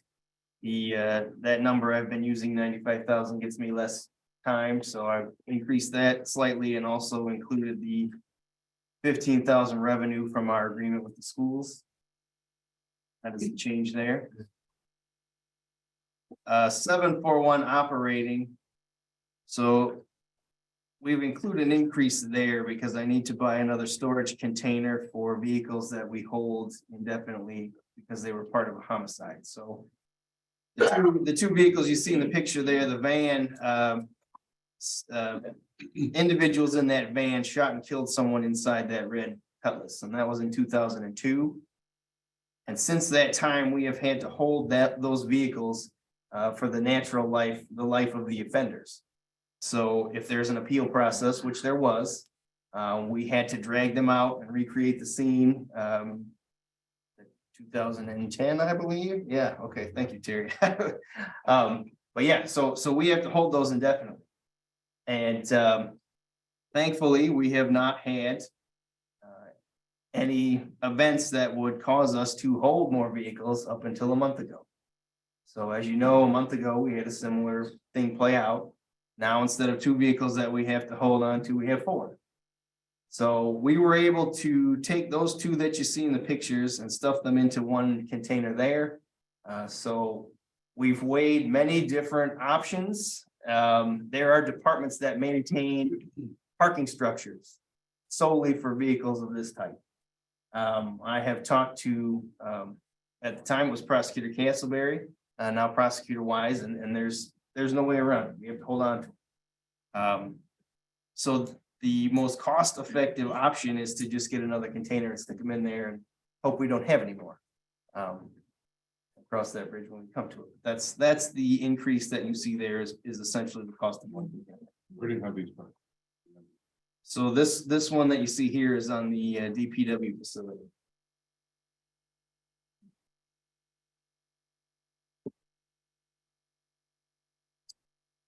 All right, on the back page. So as you recall, we made a significant investment in Axon body worn cameras and upgraded taser units. So with the slight increase in staff, we have already used spare cameras and spare taser that we had. So I need to add some to that. But obviously it's pretty expensive to just add one camera and a couple tasers. So I wanted to show a video from an event we had a week and a half ago, the last major snowstorm we had on Friday. And Michelle, hopefully I dropped a flash drive on her, so hopefully she can make it work for us, but I should give a disclaimer before we play it. It's pretty intense. What you have is an individual that we are very familiar with. And he is walking down Beecher Street in the dark. And he has all of his fingerprints are covered up with electrical tape. He's carrying a large fixed blade knife. And he's throwing ice at cars trying to start an altercation. So you make your own determination what you think he's about, but when the video kicks off, it's an officer who's made a couple attempts already to try to get him to stop and talk to him, and he's continuing to walk. So there's 2 different viewpoints. So there's 2 officers at the scene, they're each wearing a body camera. You will see one officer play out first, and then you'll see the second officer play out. You guys will have to let me know if this sound comes through correctly. Okay. Here, Good, Michelle. you better stop. Got multiple, come here and talk to me. 37 Central, we'll start me in the unit. Stop and talk to me or you're gonna go in handcuffs. You better stop. We got holding a contract, you throwing snow at cars and you're walking in the road. You. I didn't say you're doing anything to me. Just, okay, stay there and talk.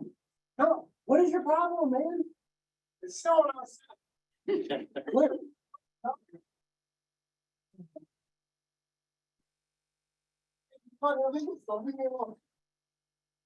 I'm not going away, man.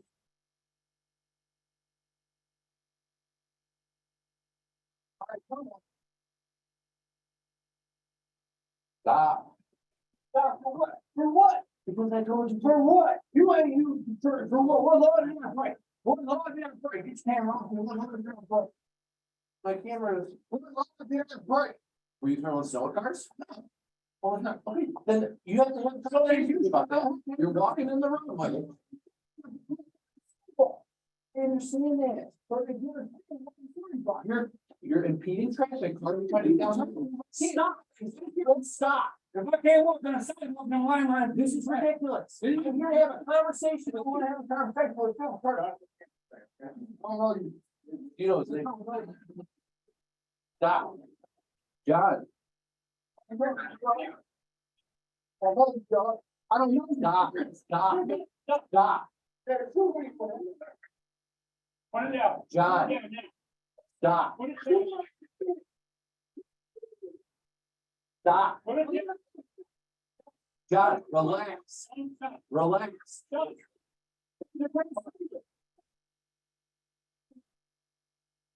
No.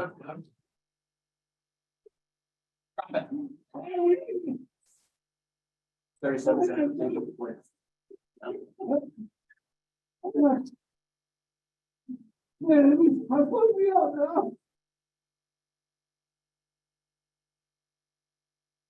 Yeah. 30 seconds. I want to custody. Hey, Ron. You get your one. Can you turn us on, okay? Okay.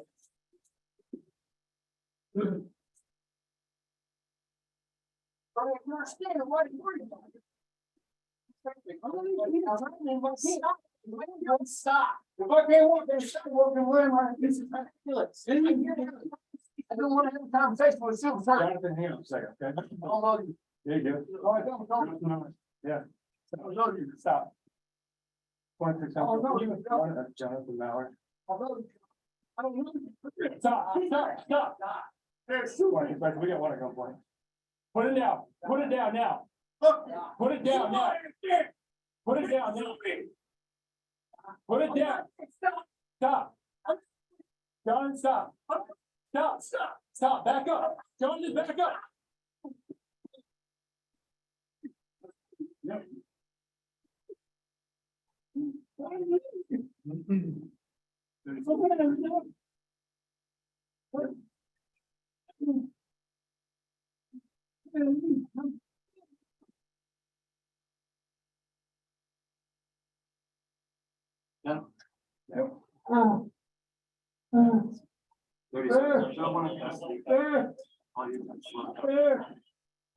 Hey, John. I'm gonna get that on. I'm gonna get that snow, okay? Roll toward me, okay?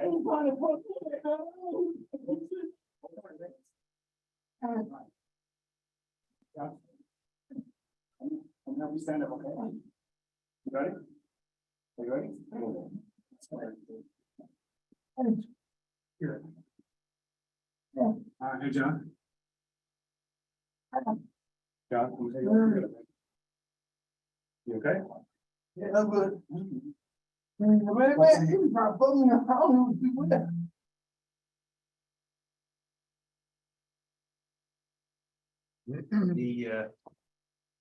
The Taser 7 is their latest.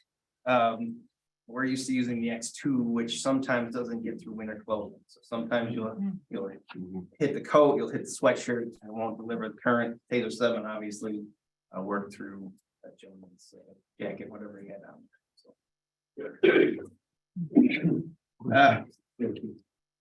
801 contract services. This is the money intended for a potential agreement with Flock Safety for our license plate reader cameras.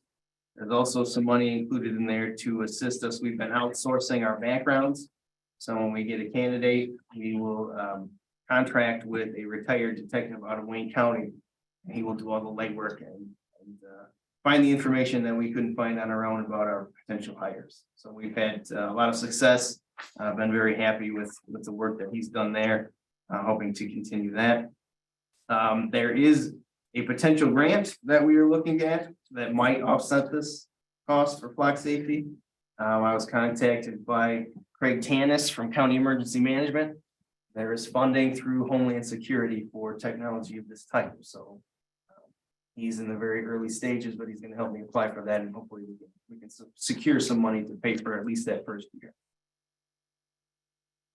953 is our leases through Enterprise. We currently have 5 lease vehicles. I use one of the lease vehicles. There are unmarked cars, so they go to our detective bureau. There are 2 positions right now. We had created another detective spot. And then, of course, our Rhino officer that we normally send a call with them when they join the team. But at the time, we didn't have one to send. So we wound up, for our detective position, we wound up stripping down one of our old marked cars so that it's just a black Explorer with no markings and no equipment. And he's been using that to get around to his follow-ups.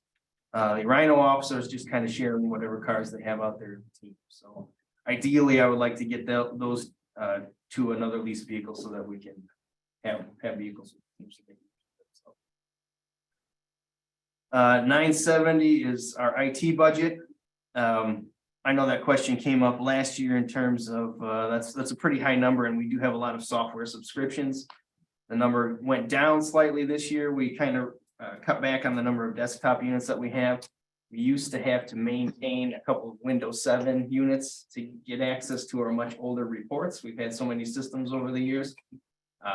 So we recently found a way around that, so we can still access our old reports, but we don't have to maintain as many workstations, so we cut those loose.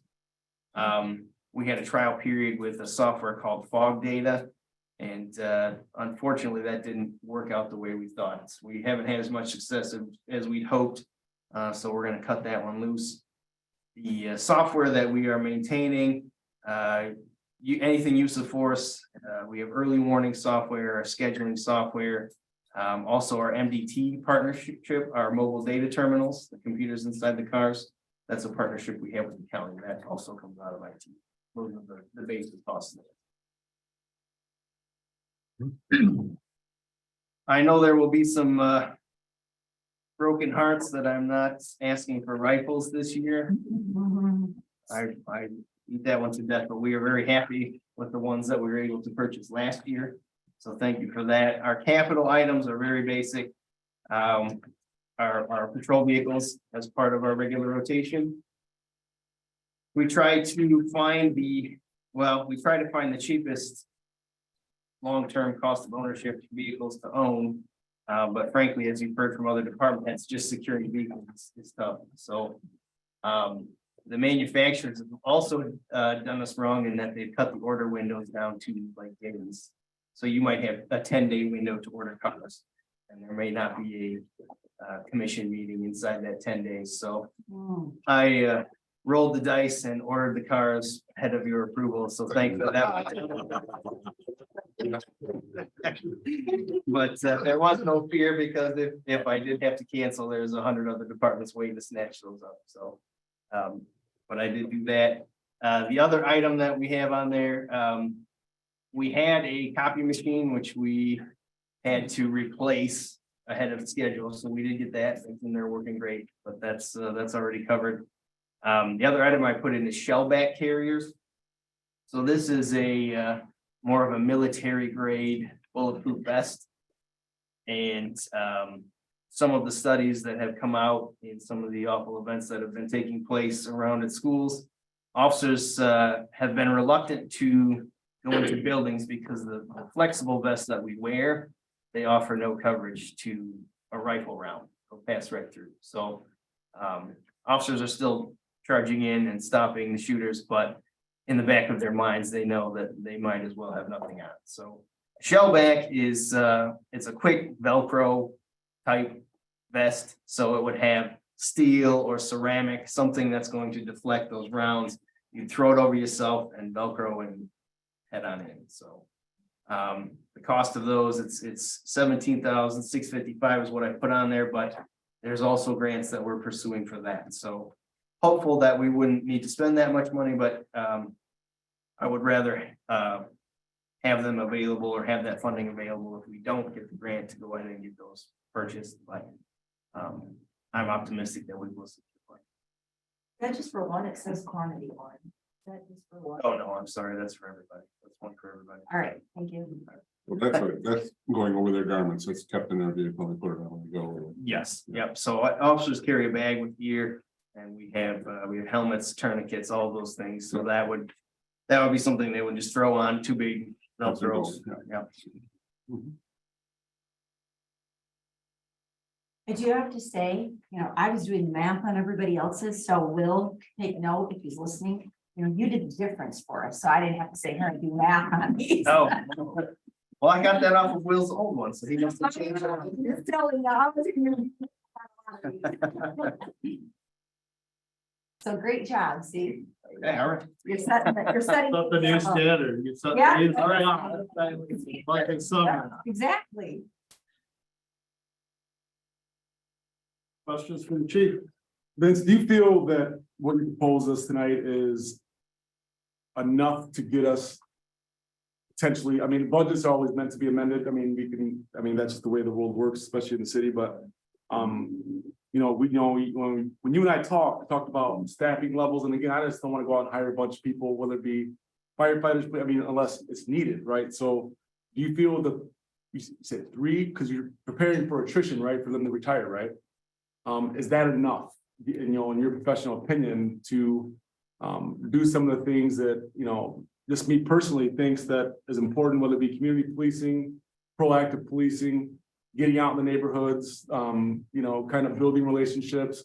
Is that enough, what you propose us to order to start to get our crime rate down because random acts of violence is random acts of violence. We can't control that, but a proactive approach, again, I've always said I want to give you the tools in your toolbox you need to keep us safe. And I appreciate you and Greg, being very aggressive with the cameras in that presentation. But is it enough? I guess my question to you, so. And can you get the officers? Those two things go hand in hand, and I certainly appreciate all the support from you and from the commission. I guess hiring is difficult. I'll start there. And I don't know, I would like to say that if I hire X number of police, I can get rid of all of our problems, but it's so much more involved in that. And this legal update that I've included, it's just a taste, we have so many things changing on us right now. And it feels almost like the old methods of criminal justice are being stripped away, which is fine, in the name of progress, but we're not having a whole lot of successful alternatives to replace those. Mental health here remains huge.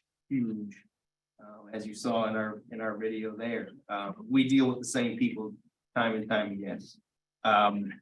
Calls, in terms of strict calls for service, we're actually down, but the violence up. So I'm not sure what specifically to point the finger at for that cause.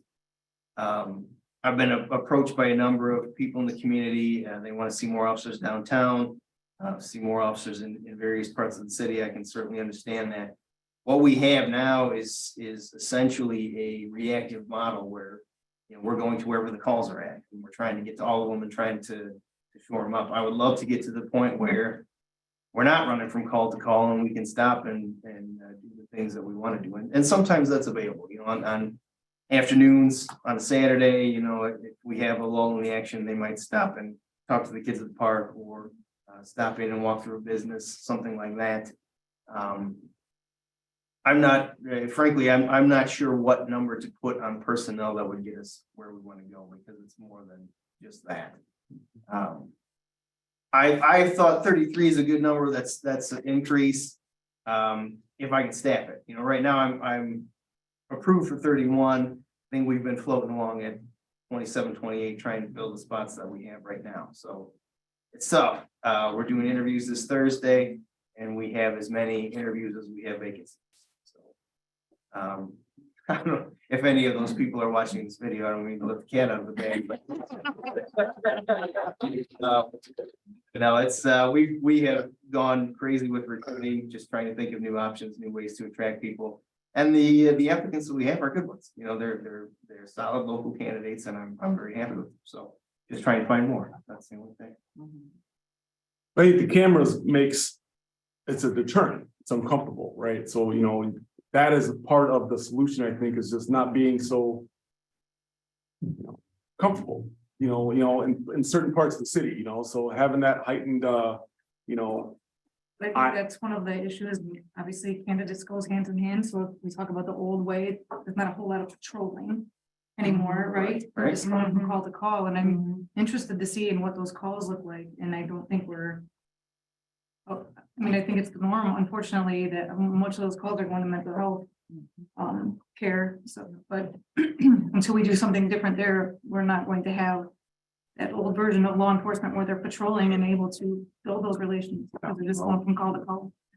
Well, I meant to find out what happened with our individual in the video there, but I forgot to do it before, but I would hazard a guess that he was not probably secured for very long. There's been a national move towards pretrial release, so there are far fewer people in jail waiting for court, which then leads to this cycle where there's no reason for me to get to court. If I'm waiting for my day in court and I'm in jail, I want to get there and have my day in court. But if I'm not, I'm going to adjourn that thing, as many times as I possibly can. And not me if I'm speaking out of turn, John, but eventually the victims give up. And then they say, okay, I'm going to lose my job if I keep coming for these subpoenas and attacks to be set. So it's challenging. It's very difficult. There's a lot of people out there that are reluctant to speak because they don't want to, they fear reprisal. And, from my position, I'm trying to sell them on something. I need you to make that report so that I can do something. And in the back of my mind, I'm knowing, yeah, that person will probably bond out just as soon as we can get it in there.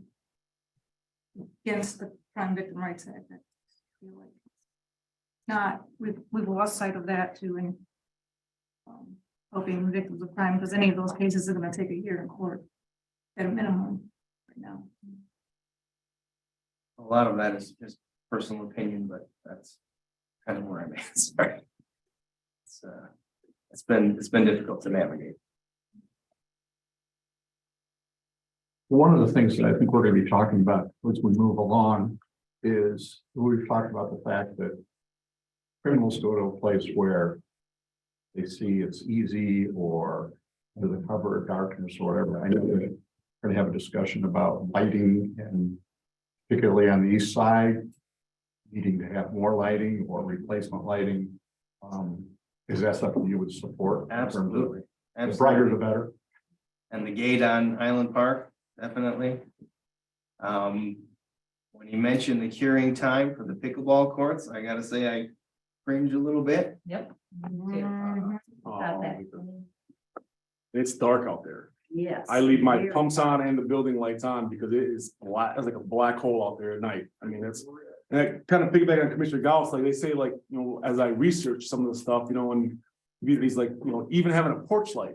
Everybody that has a porch light that's lit and lit brightly helps drastically, because again, it's not, it's light out, it's not, you're not going in the night of darkness and trying to hide, but so lighting is a big thing. I mean, most,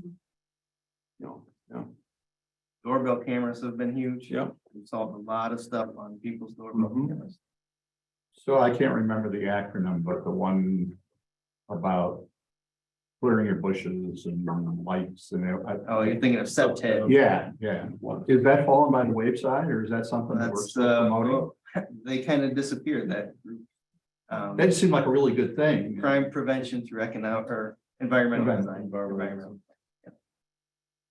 Yeah, No, they had a lot of good ideas. The heat maps were based on our statistics. Those were pretty good, but it kind of fizzled out. I enjoyed the meeting at the carriage house where everyone picked a project that they thought would be helpful. I mean, I was the first one to throw out Jefferson School and obviously that was a huge one, but a lot of those things have come to pass and they have been. But as far as what's her name, Harmony, and can't remember the doctors who were involved, but I have not heard anything in a couple of years now.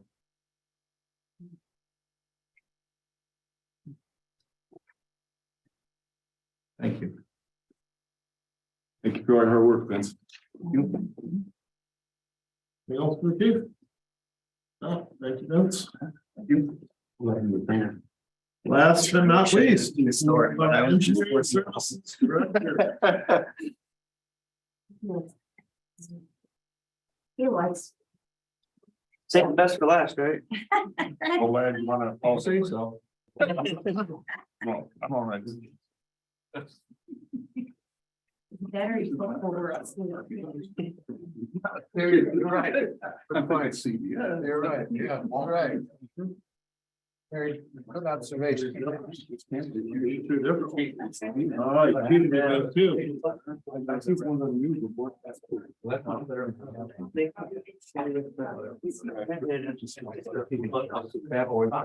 Yes, yeah. They are. No, no worry.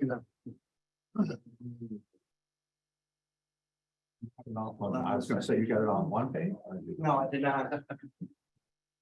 We have to write back, apparently the copy machine didn't. Oh, I know how it is. I see Matt, don't worry.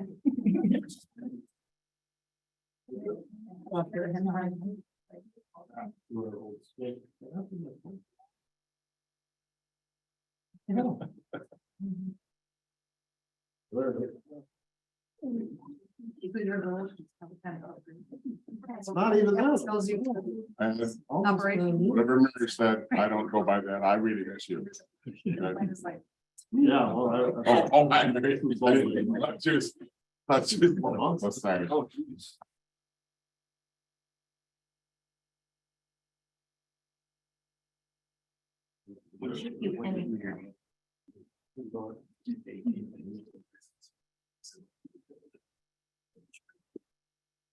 Every time I go on bushes, my phone is my kind of goes to.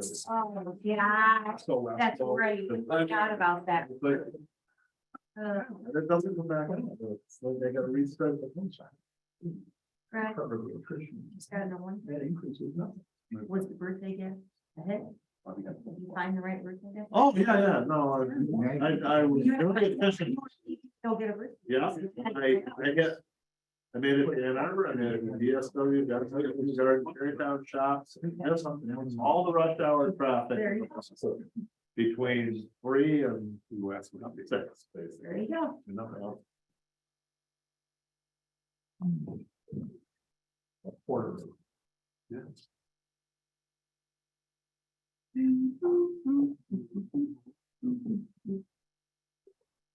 Take a picture. Yeah, Woody and I can. I could take a Share. picture on my, Yeah, we can share. they left. Well, yeah. It's a little too late now. I didn't only see this like. Sure, with the lad. I wasn't really sure about that. You went back. Out here. Yeah. Easily share with lad, but no. Absolutely late. Yeah. I'm going to City Hall. That's what I Yeah, did. it's on my calendar. Thank you. Work out Yeah. that steps in today. He's young, he probably ran. The 24th, right? I don't run, Might break something. I brisk walk. Where's it? Oh, okay.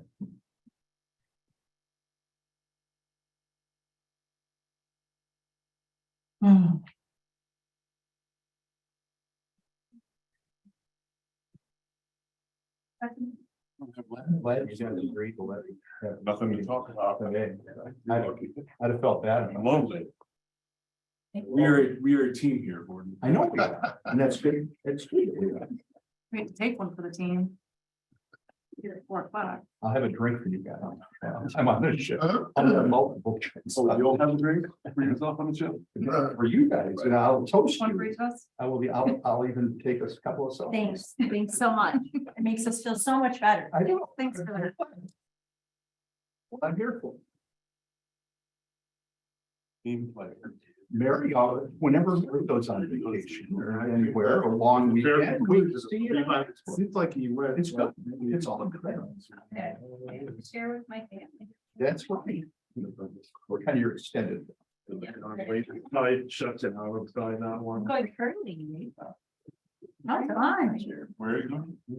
We're gonna cut a master Harley because this little thing here. Yeah, yeah, Yeah. that's it. Not It's first, like- class. Clearly he knew. 2,500 gallons. Well, say that Vince's copy that you guys approved last year works great. That's good. Yeah, so now you're driving up the police department's, That's right. We don't have money in engineering. anyway, so. You asked for it. They cut your plowing while you were over there. Pretty much worked it out. Yeah, that's fine. Did everyone get a copy then? Are we good? Yes. Okay. Sorry about that. So I did put a brief summary together. We're gonna start with Major Street. So we oversee 42.71 miles of Major Street. Where we get most of that funding from is through the gas tax. You can see our gas tax proposed revenue is going up about $66,000. It has gone up over the last 5 years. So that if that continues to grow, that'll be nice. I am asking for a decrease in fund balance use of about 359,000. About 5 years ago or so, I came to the commission with a 5-year plan, which was very aggressive for resurfacing our major local streets. So we're still going through that, but we are starting to see a decrease in our fund balance. So it's time to maybe take a step back a little bit and put a new plan in place. So there's a large decrease here. I will say we did get a lot of street mileage done and repaved. So that's a good start, but there's still a lot of work out there. Additional revenues for the Major Street Fund is the trunk line maintenance. We do oversee potholing and storm work and resurfacing on 34 and 223 and M52 through town. So the state does reimburse us for that. And then the other revenue that we receive is for the special assessments that we fill out each year. This year, our capital projects are our projected cost is going up about 177,000. We're proposing about 200,000 of resurfacing, which covers a lot of chip and fog and preventative maintenance. Church Street from Locust to Maumee, which is almost the extent of Church Street on the east side. And that'll be a 2-phase project. There'll be 750,000 this year and 750,000 next year. That'll be a complete reconstruct, and that'll be an SAD as well.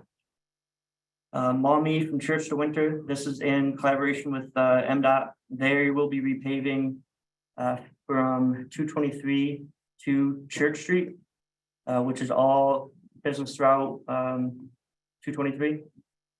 And we are gonna tack on and finish from Church to Winter. So all of West Maumee will be paved.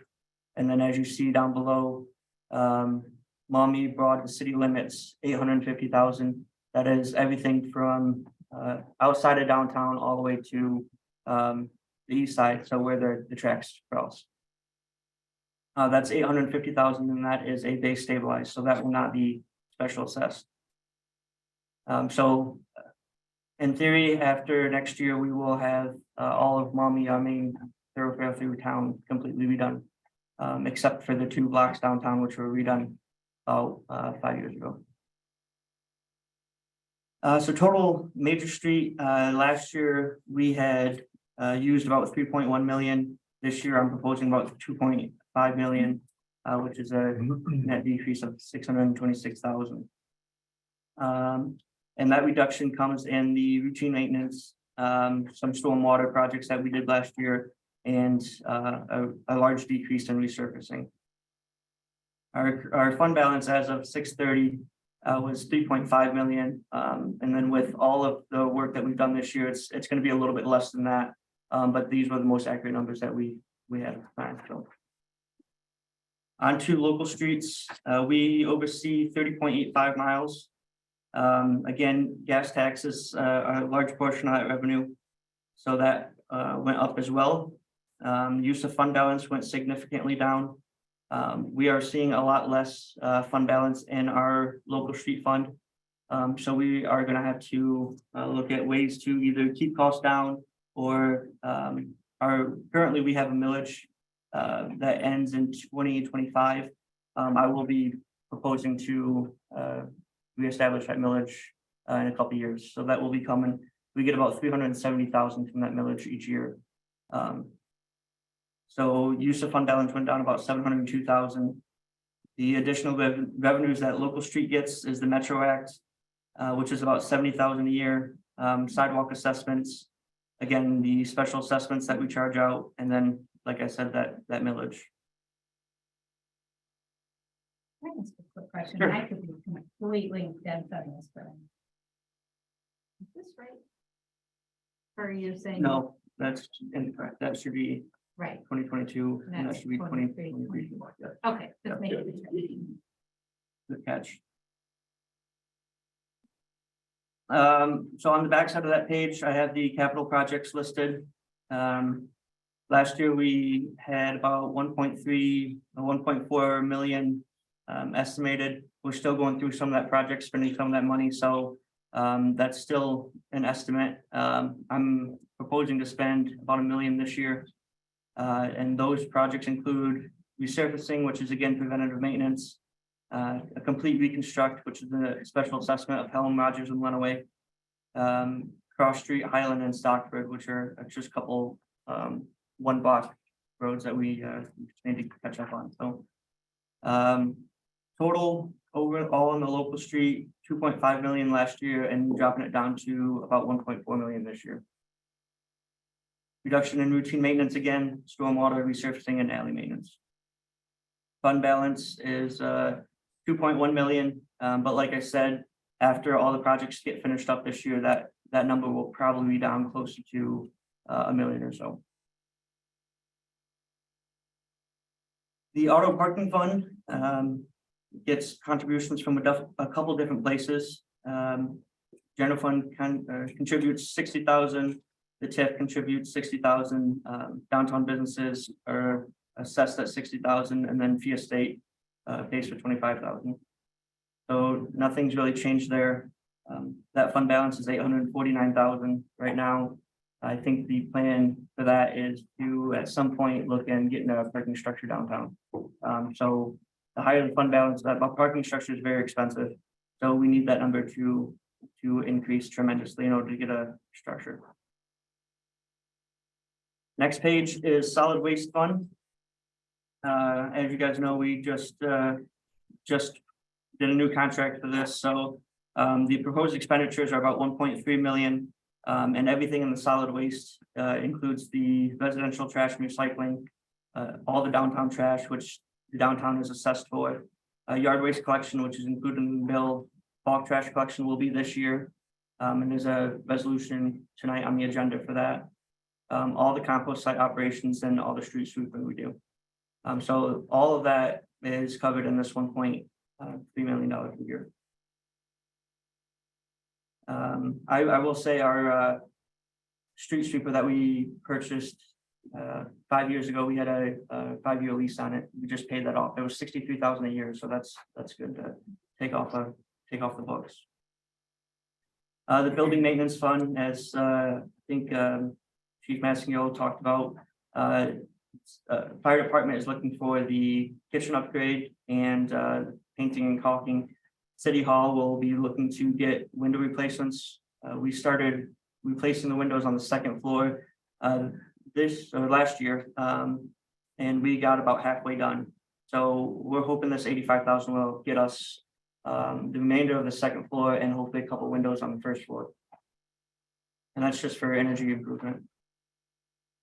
Public Works, they're requesting 30,000 for the metal surround. This is the last phase of it. You guys have been gifting that to us each year for the last couple of years. This will completely surround DPW. It's a block building now, and we're just wrapping it with metal surround now. So the Kyoto Center, we're looking to use some of the Swigert Trust Fund to do a roof replacement for a proposed cost of 100,000. Can I ask you a quick question? Sure. I've been concerned, and so I'm just curious. The street sweeper, do we have any concern with like all the debris now left over from the ice storm that's like now at the sides of the street, like from coming out? Like I worried, is it gonna ruin our street sweeper with some of these, you know, pretty decent sized chunks of wood Yeah. and things that I'm seeing? I've been concerned because I would hate to see something happen to our street sweeper. Sure, good question.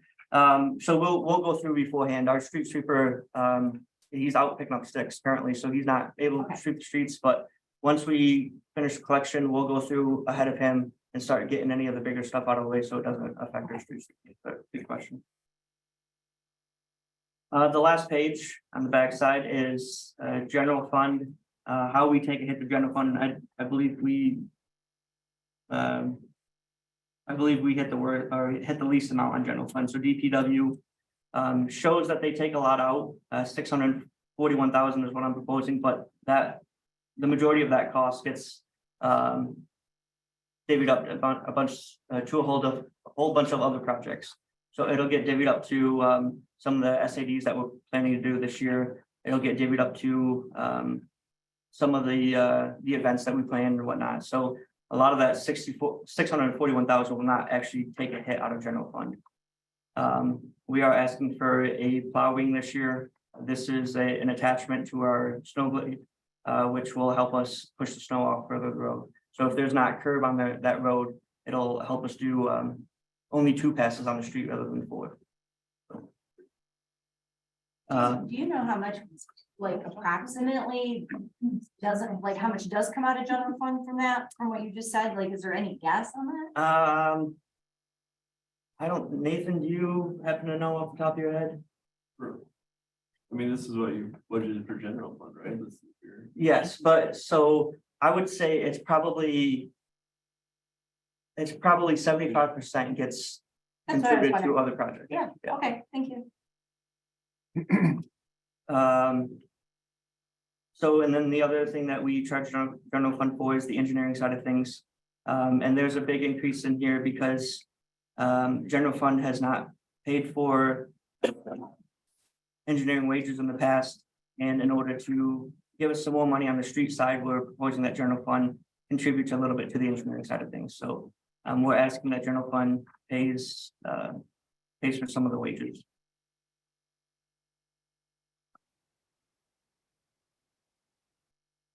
That is my summary. I think the only thing that wasn't listed, and Commissioner Gauss mentioned it, but was street lighting. I didn't put that in there. It's the, I'm asking for 35,000 in contract services. And then we have about 5,000 in for supplies and whatnot, but that 35,000 will get us a couple updated streetlights. It's usually about $1,000 to update a streetlight from what they are now to LED. But we also have requests for new streetlights, which cost about 5,000 to input a new streetlight. So I did talk with consumers, and they are planning to have every streetlight updated to LED by 2028. So that is huge. The hope is that once all those are updated, we can now really see after everything's LED where the dark spots are, because those LED lights will significantly help. So When was that it would be updated? they vote by 2028, and any request that goes through their system now, if it's an old light and someone submits a request that it's blinking at night or it's not on at night, they update it at that point in time. So any help submitting those requests to consumers will only get us there faster. So we've been trying to promote that a little bit on our side to residents, just get on the website and promote, make those requests. So I have a question, and forgive me if it is a dumb question, but So on the local street fund, you know, the proposed is quite a lot less, but I know we were trying to be aggressive with that 5-year plan. Is that why? It's a lot less because our fund balance is starting to see the end of it. So Okay. we had a pretty healthy fund balance. I think in here it was 2.1 million, and annually we spend roughly $1 million. So before this, well, I guess I'd say when I created that plan, our fund balance was probably about 4 million. So we had a significant health fund balance. Yeah. So now we're starting to see the end of that fund balance and we're getting towards the end. So I had to cut some streets out. Where are the barricades? In the budget? No barricades in the budget. We need barricades. We need to talk about them. and- Well, we need to do something other than a dump truck and a police car at the end of the street. Right. But I think that that's something we still need to discuss and figure out what's going to be the best use of city personnel and costs. And all of that, and how many and where we would need them. There's a lot more information that I feel. I don't disagree, but we ought to have something in the plan in terms of I don't know that some we holding. can ask anyone to plan for something when they don't even know what we want. I was gonna say, we haven't identified. Yeah. And it's one of those things where, like I said earlier, it's like budgets always are meant to be amended. I mean, at any given meeting. That's fine. I think we need to have those discussions fairly soon. We've got events coming up this summer. And those are events that we need to have some kind of barricades, something. So we can't drag our feet in having that discussion. I agree, we need to have a discussion, but we need to have it sooner rather than later. The interim plan as we presented is these vehicles. We identify a technology that we're gonna buy. That's good, it's gonna be a budget then. And at this point, anything that we're adding to the budget is coming out of fund balance. There's magic to the timing of. Other than when we identify a solution. Going out and ordering it and finding out what it takes. I would question whether we could have anything in place. This particular season. We don't have it. And if you do identify it, how long is it gonna take to get it? Yeah. You know. That's that's- what he said. We talked about the lead times for various things. Progress. Yeah, We do every have item's gonna be different. Events downtown, it's great that we do. I think it's a healthy work in progress that we've gotten all these things figured out and we have a plan. We just have with the trucks and not ideal, but I think we're focused on getting something in there. Well, remember last year we put up, just the standard street barricade and, People drive around. and people drive around. So we're trying to improve that by using combination of vehicles this year to make it safer. It's an interim measure. Solution. Both aesthetically pleasing and affordable. And if we have a current solution, and I know we're a little bit off track, if we have a current solution by using city vehicles that isn't going to affect our budget and we can use funds for something else, I think we need to think about that too. Rather than paying for something when we already have a solution that works. I will say, I remember at the last meeting, at least someone mentioned hydraulic bollards. I did go to quote for that and it was 1.75 million. So they are expensive, but it is an option. It'll require more discussion. Yes, yes. I'm just saying. I do have a question Sure. about the street funds. So we had, when we did the 5-year plan, we had that $4 million in there. How did we get to such a high amount in there? I understand that we've been using it because we've been doing a lot of streets. So how did we get to that point? Sure, good question. So what I kind of realized is that over the years, when we have a project budgeted for $500,000, And the prices come back, the project gets finished, and we spent $300,000. That 200,000 would go back into the fund balance and sit there. Lately, I've been taking that extra 200,000 that we didn't spend on this project and asking you guys to put it on another street. So rather than it sitting there in the budget building for a couple of years, we're taking that money and investing it right away. We're taking it and putting it right back into the streets, adding more streets each year. So that's what I've been trying to do, and that's why we've been spending so much in the resurfacing costs. I will say, resurfacing on major, we've spent about $800,000 this year, and I'm only proposing 600. Resurfacing on local, I think we also had 800,000 in that, and I'm asking to spend 50,000. So, but by the end of the year, the hope is that 200 that I'm asking for will turn into 500,000 from the excess that didn't get used during our projects. So I think it's just from the buildup of each project's budget coming in less. Patty, are you concerned with because that's probably the lowest fund balance I've seen in the solid waste fund since I've been on the commission. Are you guys concerned with paying the bills? Because obviously I see our trash bills and vouchers. I'm like, I can remember back, Lad can kind of quote me on that.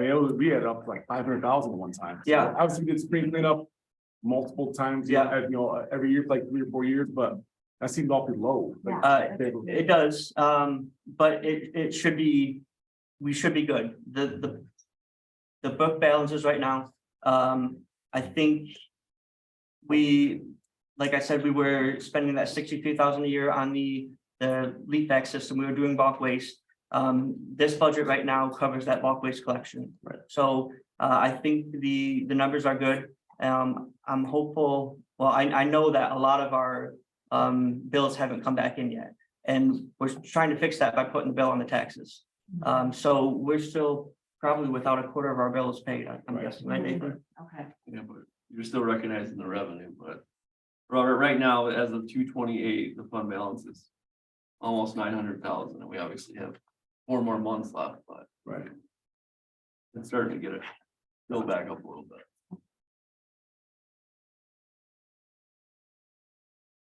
Thank you, Mr. Matt.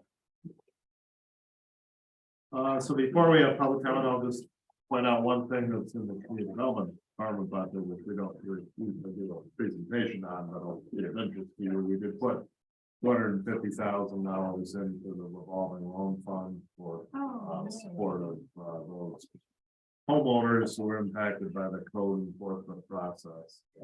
It's a use of fund balance, but we all knew that when we sold Marvin Farm, that we used some of that money to establish that fund. So that'll be established. Awesome. Can you explain to the public, I mean, I'm sure some of them get it, but like what is that for? Like, what are you looking to accomplish by putting that allocation there? Like, It's meant to be used, kind of like CDBG funds used to be used when we had a housing department, for low interest loans to homeowners, do home repairs. So if, for example, code enforcement comes by and sees that you need a scrape and paint on your house, you would be able to go to Leslie, she'll be administering it, and if you qualify, we'll have some qualifying criteria, but qualify, you can be loaned that money. Envision that will secure it with mortgage, like we used to do with housing department, and it'll be payable over a longish period of time so that it's not burdensome, but we do want the money to come back so the fund restores itself. Are we going Yes, to, have we decided if we're giving interest on that? Like I say, low interest, below market interest. Opportunity cost.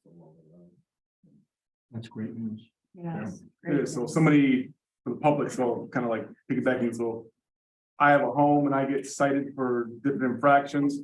I don't have the means to pay for those repairs, and I would go to the city and have the city and apply for a loan that I can make the proper repairs to my property and pay it back over time. So I think it goes right along with our blight program, right along with everything else we're doing.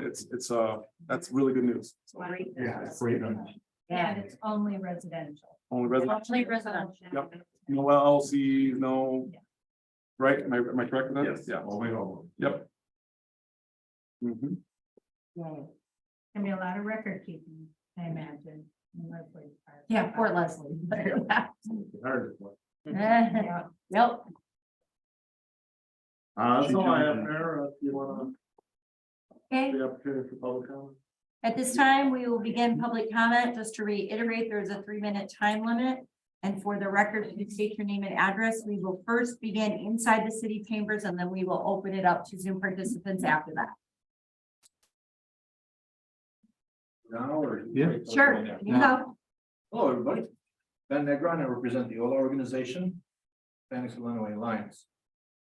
In May of 2020, I reported to the Apostolic Church Assembly about 123 different locations on the east side of town to that congregation that needed attention by our city officials and other community event organizers, relation specifically to blight, dilapidated homes, streets, and specifically lights.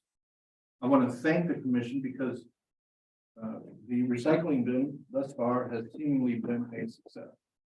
And what I'd like to remind the commission, as you look at the police budget, the fire budget, and the streets budget, take a really hard look at the results of the data that show the following. Crimes occur 45% at night, and they're violent crimes. 87% of DUIs happen between 7 p.m. and midnight. Rape and sexual assault, 59% between 7 p.m. and midnight.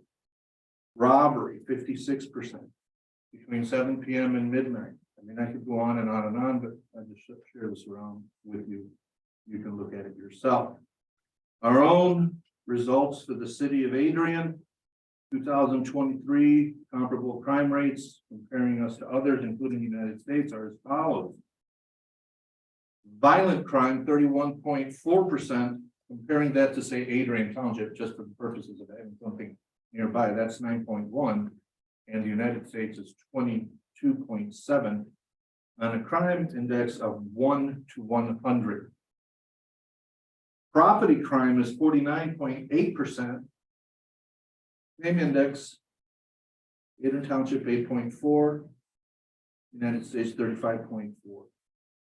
A violent crime is composed of 4 offenses: murder and non-negligent manslaughter, sexual assault, robbery, aggravated assault. Property crime includes offenses of burglary, larceny, theft, motor vehicle theft, arson, etc. Our own police department reports out so far from June 30th of 21 to June 30th of 22, 11.19. These are violent crimes per thousand. City of Adrian, 11.19, 21, 29.51, and 22. Property crimes, 20.49 and 21, 61.70 and 22. I'm sure the data is even worse as we look at where we're at in 23 so far. Detroit, when we all look to be the, most crime-ridden place. Your time is up, but you can continue out there when we go to I public certainly comment. will. Thank All right. you. Hello, Ashley Cavazos Frank. I got a couple things and listen to you guys are coming, so I guess I'll just talk to you guys. I had a question about Parks and Recreation that maybe you guys can talk to Jeremiah about. Does the skate park fall under like playground equipment? Like where does that fall in his budget and the maintenance for that? Playgrounds are good for little kids, but the skate park is good for teenagers. And I think teenagers get forgot a lot. Especially when, I don't want to say boomers, but when the older generation wants to say the kids don't go outside and play anymore, we paved over the outside, right? So we've got to give the teenager places to go and even young adults. And my partner Josh, this was his question. He's 40 years old and he goes to skate park. That's his form of exercise. He's been a lifelong skater. That's something he likes to do. And a question about that as well. Why is it closed? Like when you have a mild winter, like right now, there have been several days that they could have gone out and skateboarded, but it's been closed I guess it's seasonally, but I don't know if there's some way we can accommodate that because winters are getting less wintry. So skateboarding is still feasible. They use our parking lot. I'm sure you guys really appreciate that. But if the skate park was open, they could take their skateboards over there instead of the next parking. For the police department about staffing and the officers did an amazing job de-escalating there. And I've worked with chief and I've talked with him about their an exemplary department because of who chief is and the culture in that department. He's not the raw macho kind of dude that you see in police departments. And that was a good example of what happens when you have someone like that leading the department. They escalated as much as they could and took the nonviolent route. That could have gone very differently. We've seen it go very differently, very often. Have we talked about those positions? He said he's having a hard time finding police officers. People don't want to be police officers for lots of reasons. People want to help people and they don't see police officers helping as many people now in the broader spectrum. Like I said, our department is exception.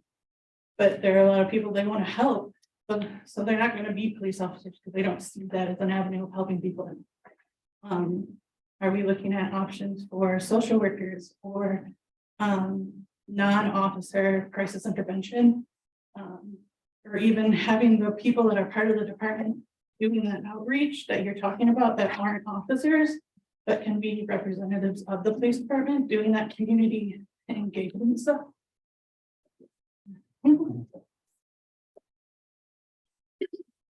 I'll just say something real quick, Joaquin Ramos. I'm very glad to hear the revolving loans are finally becoming a thing. Been waiting for, it seems like years for that, so really happy to hear that. And I definitely think it's something that is going to help a lot, and I would like to also. That 2028 is a long time to wait for all these lights to be replaced, especially since I cannot remember a time in my lifetime where people were complaining about lighting, even when they really should be complaining about it to a kid. So I can't remember a time when our lighting hasn't been, and wait another 5 years sounds a bit long, especially since we do know that it is needed in various parts of our city. And as our chief has said for years, it is needed to help bring down the crime rate as well. Of course, it won't solve everything, but it is definitely needed. I hope you guys what you can there. I do like the reports were made a little bit clear. Of course, part of it that this is numerous times I've seen them, but I do like some of these templates you guys have your departments using now. Thank you.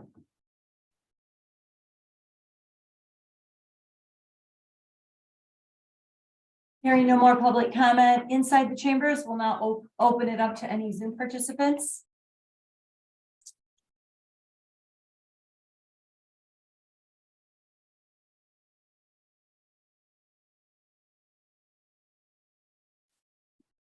Hearing no more public comment, may I get a motion to adjourn? Support. Meeting is adjourned and it is 2 minutes to 7, but I know some of us need a bathroom break. So how about 7:10?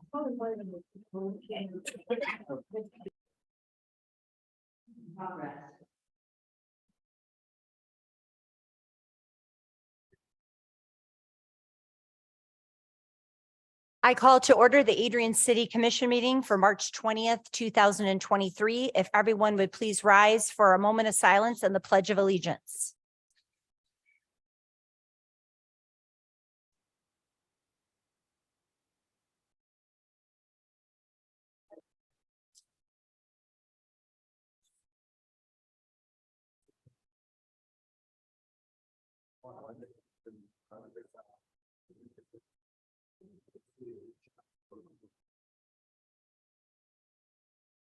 Roll call, please. Mayor Heath, Present. Commissioner Halt, Present. Commissioner Roberts, Present. Commissioner Miller, Present. Commissioner Strayer, Present. Commissioner Castleberry, Present. Commissioner Gauss, Present. all commission members present. And we are going to have a proclamation at this time. So London Rising, if you can please come up here, and I'm going to come around and grab a microphone.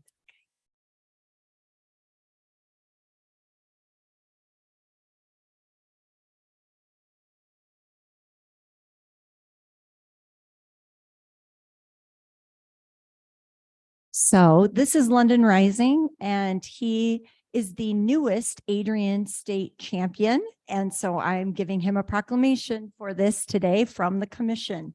All right. Whereas London Rising led the Adrian High School boys swim and dive team through a great season.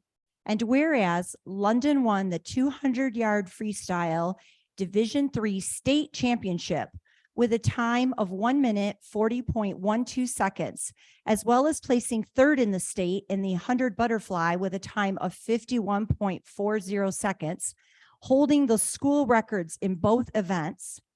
And whereas this season, London has broken numerous Adrian High School records, including the 50 free, 100 free, 200 free, 500 free, 100 fly, 200 free relay with Hayden Gould, Cade Opsel, and Braden Kilpatrick, and the 200 medley relay with Hayden Gould, Cade Opsel, and Braden Kilpatrick. And whereas YMCA national cuts were also earned by London in the 50 free, 100 free, 200 free, 500 free, and 100 fly.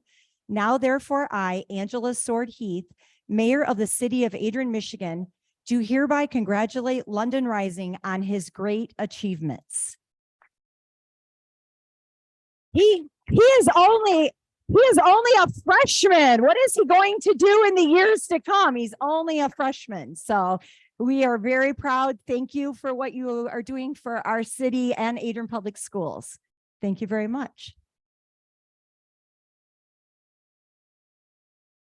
And he is the son of Elizabeth and Jeff Rising.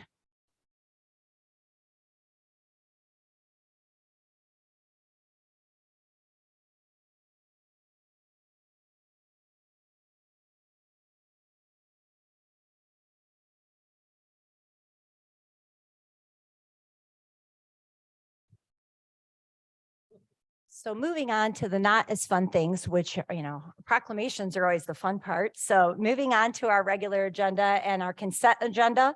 May I get a motion to adopt the consent agenda? So moved. Support. I have a motion from Commissioner Castleberry with a second from Commissioner Halt. Roll call, please. Commissioner Halt, Yes. Commissioner Roberts. Yes. Commissioner Miller, Yes. Commissioner Strayer, Yes. Commissioner Castleberry. Yes. Commissioner Gauss. Yes. Mayor Heath. Yes. Consent agenda items approved by unanimous vote. Moving on to the regular agenda, resolution R 23-007 is from administration. It is a resolution to set a date for a citywide garage sale weekend. May I get a motion to adopt the resolution? Movie adopt the resolution. Support. Are there any public comments?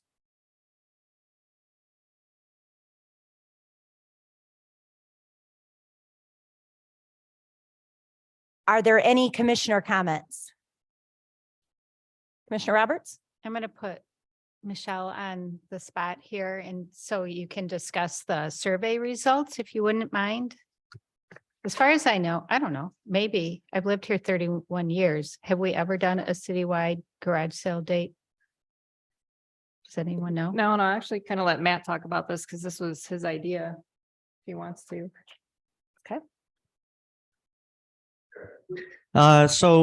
We just thought this might be a good idea to maybe take care of some spring cleaning before the bulk trash collection. So if people are cleaning out their house, they have the chance to make a pile of trash, make a pile for sale, bring some people into town, hopefully generate some revenue, and then they can the residents can put that money back into the city. So the results that we received were overwhelmingly strong for holding an annual garage sale. We are by no means trying to restrict people from having a garage sale any other time. This is just a time for us to advertise for it, help promote it for the city. So that's all we're trying to do here. the response we got was strong, so we're trying it out for a year and we'll see what happens after that. Thank you. And the garage sale will happen the first weekend in June, and then the next 2 weekends is when the bulk trash will happen. That is correct, yep. Yep. And we'll be sending out some communication this week. Thank you. I have a motion from Commissioner Halt with a second from Commissioner Miller and Commissioner Castleberry. Roll call, please. Commissioner Roberts, Yes. Commissioner Miller, Yes. Commissioner Strayer, Yes. Commissioner Castleberry. Yes. Commissioner Gauss. Yes. Mayor Heath, Yes. Commissioner Halt. Yes. Resolution adopted by unanimous vote. Resolution R 23-008 is from administration. It is a resolution to set a date for a spring clean bulk trash collection. May I get a motion to adopt the resolution? Move. Support. Are there any public comments?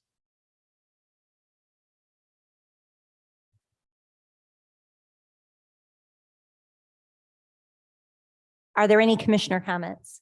Commissioner Roberts? Yes, so Commissioner Halt just reminded me that even though we have items that we truly feel are trash and can be put out to the curb at that time, I'd encourage the public to seriously look at what you're putting at the curb and see if it can go to the restore building or Salvation Army or be reused by some other agency. So just to try and not have so much go into our landfills, and also just, we don't have to wait until that date. The city compost site with the dumpster will open, I imagine, in May sometime, May 1st. So if you are cleaning and don't want to wait, you can start taking your stuff to the city dumpster in May.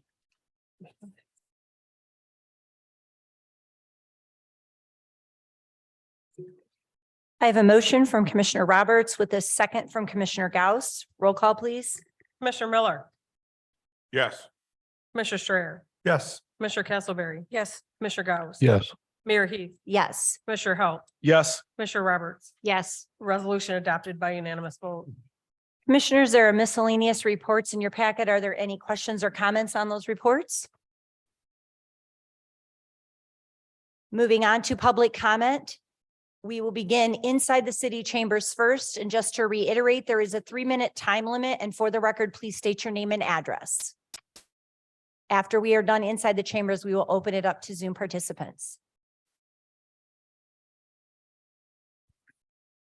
Hello, Joaquin Ramos. I'm just reminding you all that this Friday is the Homeless Awareness Vigil, and we hope to see some of you there. Thank you.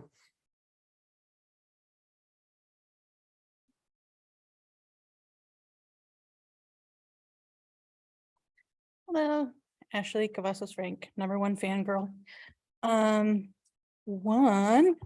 I just wanted to bring up again the adding timestamps to the YouTube video. It's something that I do. I set aside, usually takes me about an hour to screen through the video and find when you guys talk about each of these items to put into my posts that I post publicly. I think it would be really beneficial for the city to do that. And I just did a real quick example. I have a stopwatch that I start when the recording starts and I just write the timestamp down. It would be really easy for the person that does the YouTube video to just do the same thing as the recording clock is ticking. Just write down when you guys talk about each item. That'll make it really easy. It's less scary for someone to look at a 2-hour video and like, oh, I just want to see about the parks discussion. Or I really want to see about the, I don't know, whatever street closure or whatever. That's makes people feel like you want them to be involved. You want them to find that information. And it's really important for citizens to feel valued. And that's just some really small thing that you can do to make people feel like you value their opinion and their input. Second, I would like to encourage the commission to invest in a consultant to come and help you develop a evaluation tool for the city administrator and to also train the city commission on how to use that tool.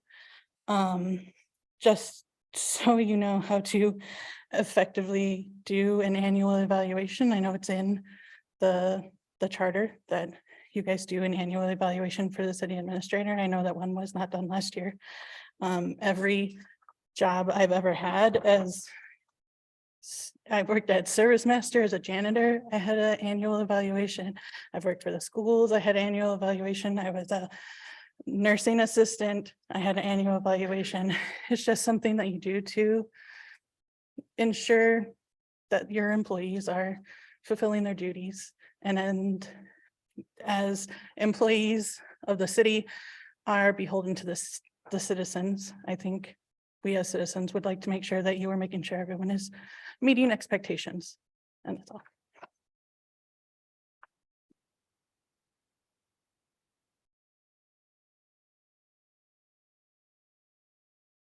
R2.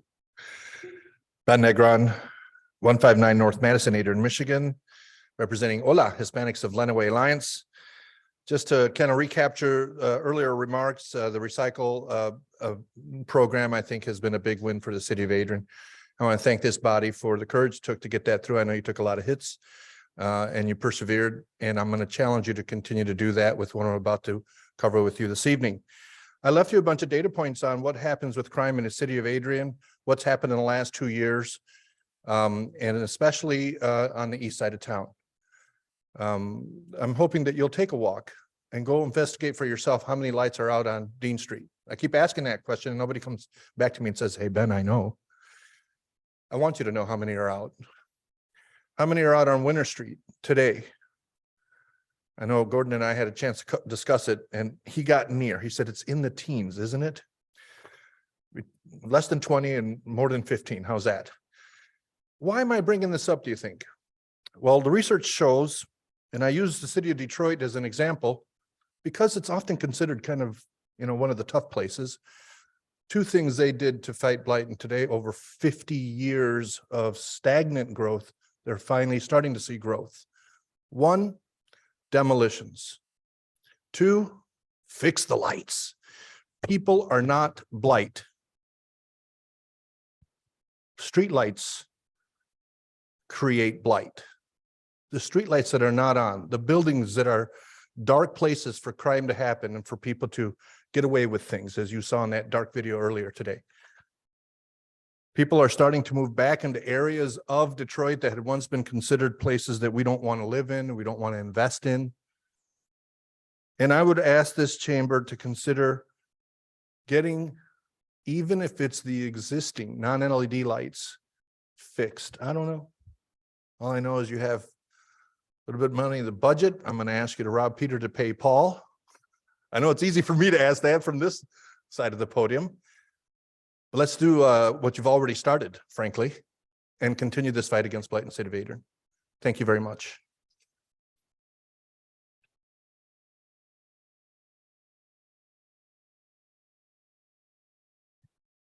At this time, we will now open it up to Zoom participants.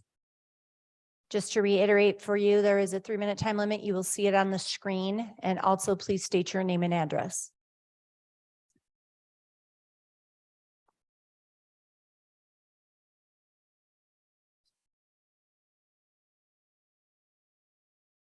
Hearing no public comment, are there any commissioner comments?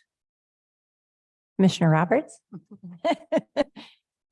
Well, I'd like to publicly thank our Lenawee County EMS Director, Mr. Craig Tanis, for reaching out to our Chief of Police about a possible grant to help fund our cameras. So that was very nice hearing cooperation that hopefully will be coming with the county.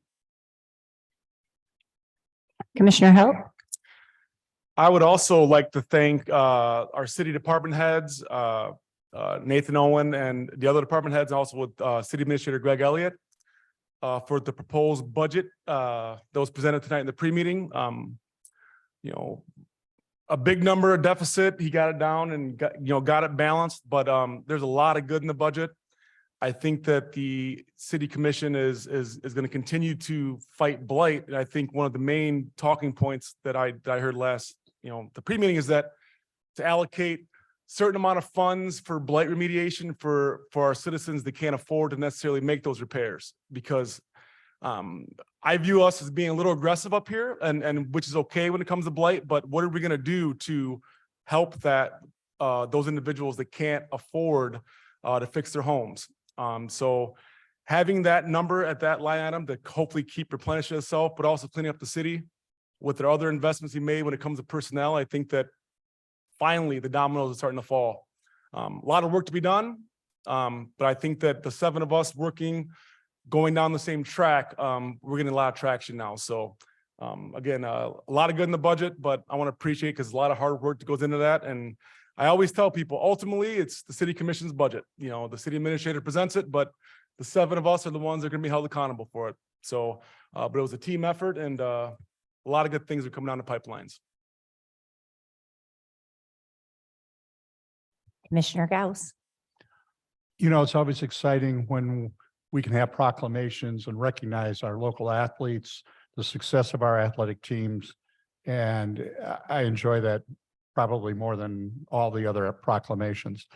I just want to mention that at this time last year, the Adrian College Bulldogs NCAA Division III ice hockey team won the national championship. It was very exciting. My wife and I happened to go to Lake Placid to watch it. It was probably one of the greatest events that I ever seen. Friday night or Saturday night, the Bulldogs pulled off an overtime win in the quarterfinals, and they're on their way to Boston in the Frozen Four this weekend. So I hope that we are repeat champions. We're looking forward to that, but regardless of whether we win the championship again, it's a great accomplishment. And we just want everybody in the city to be cheering for the Bulldogs. Thank you. I would love it to be a repeat, but that was a little cold standing on the ice during the ceremony, giving the proclamation, just saying.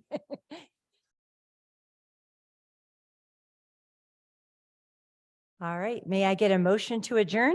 So moved. I have a motion from Commissioner Halt with a second from Commissioner Castleberry. All in favor, say aye. Aye. Meeting is adjourned.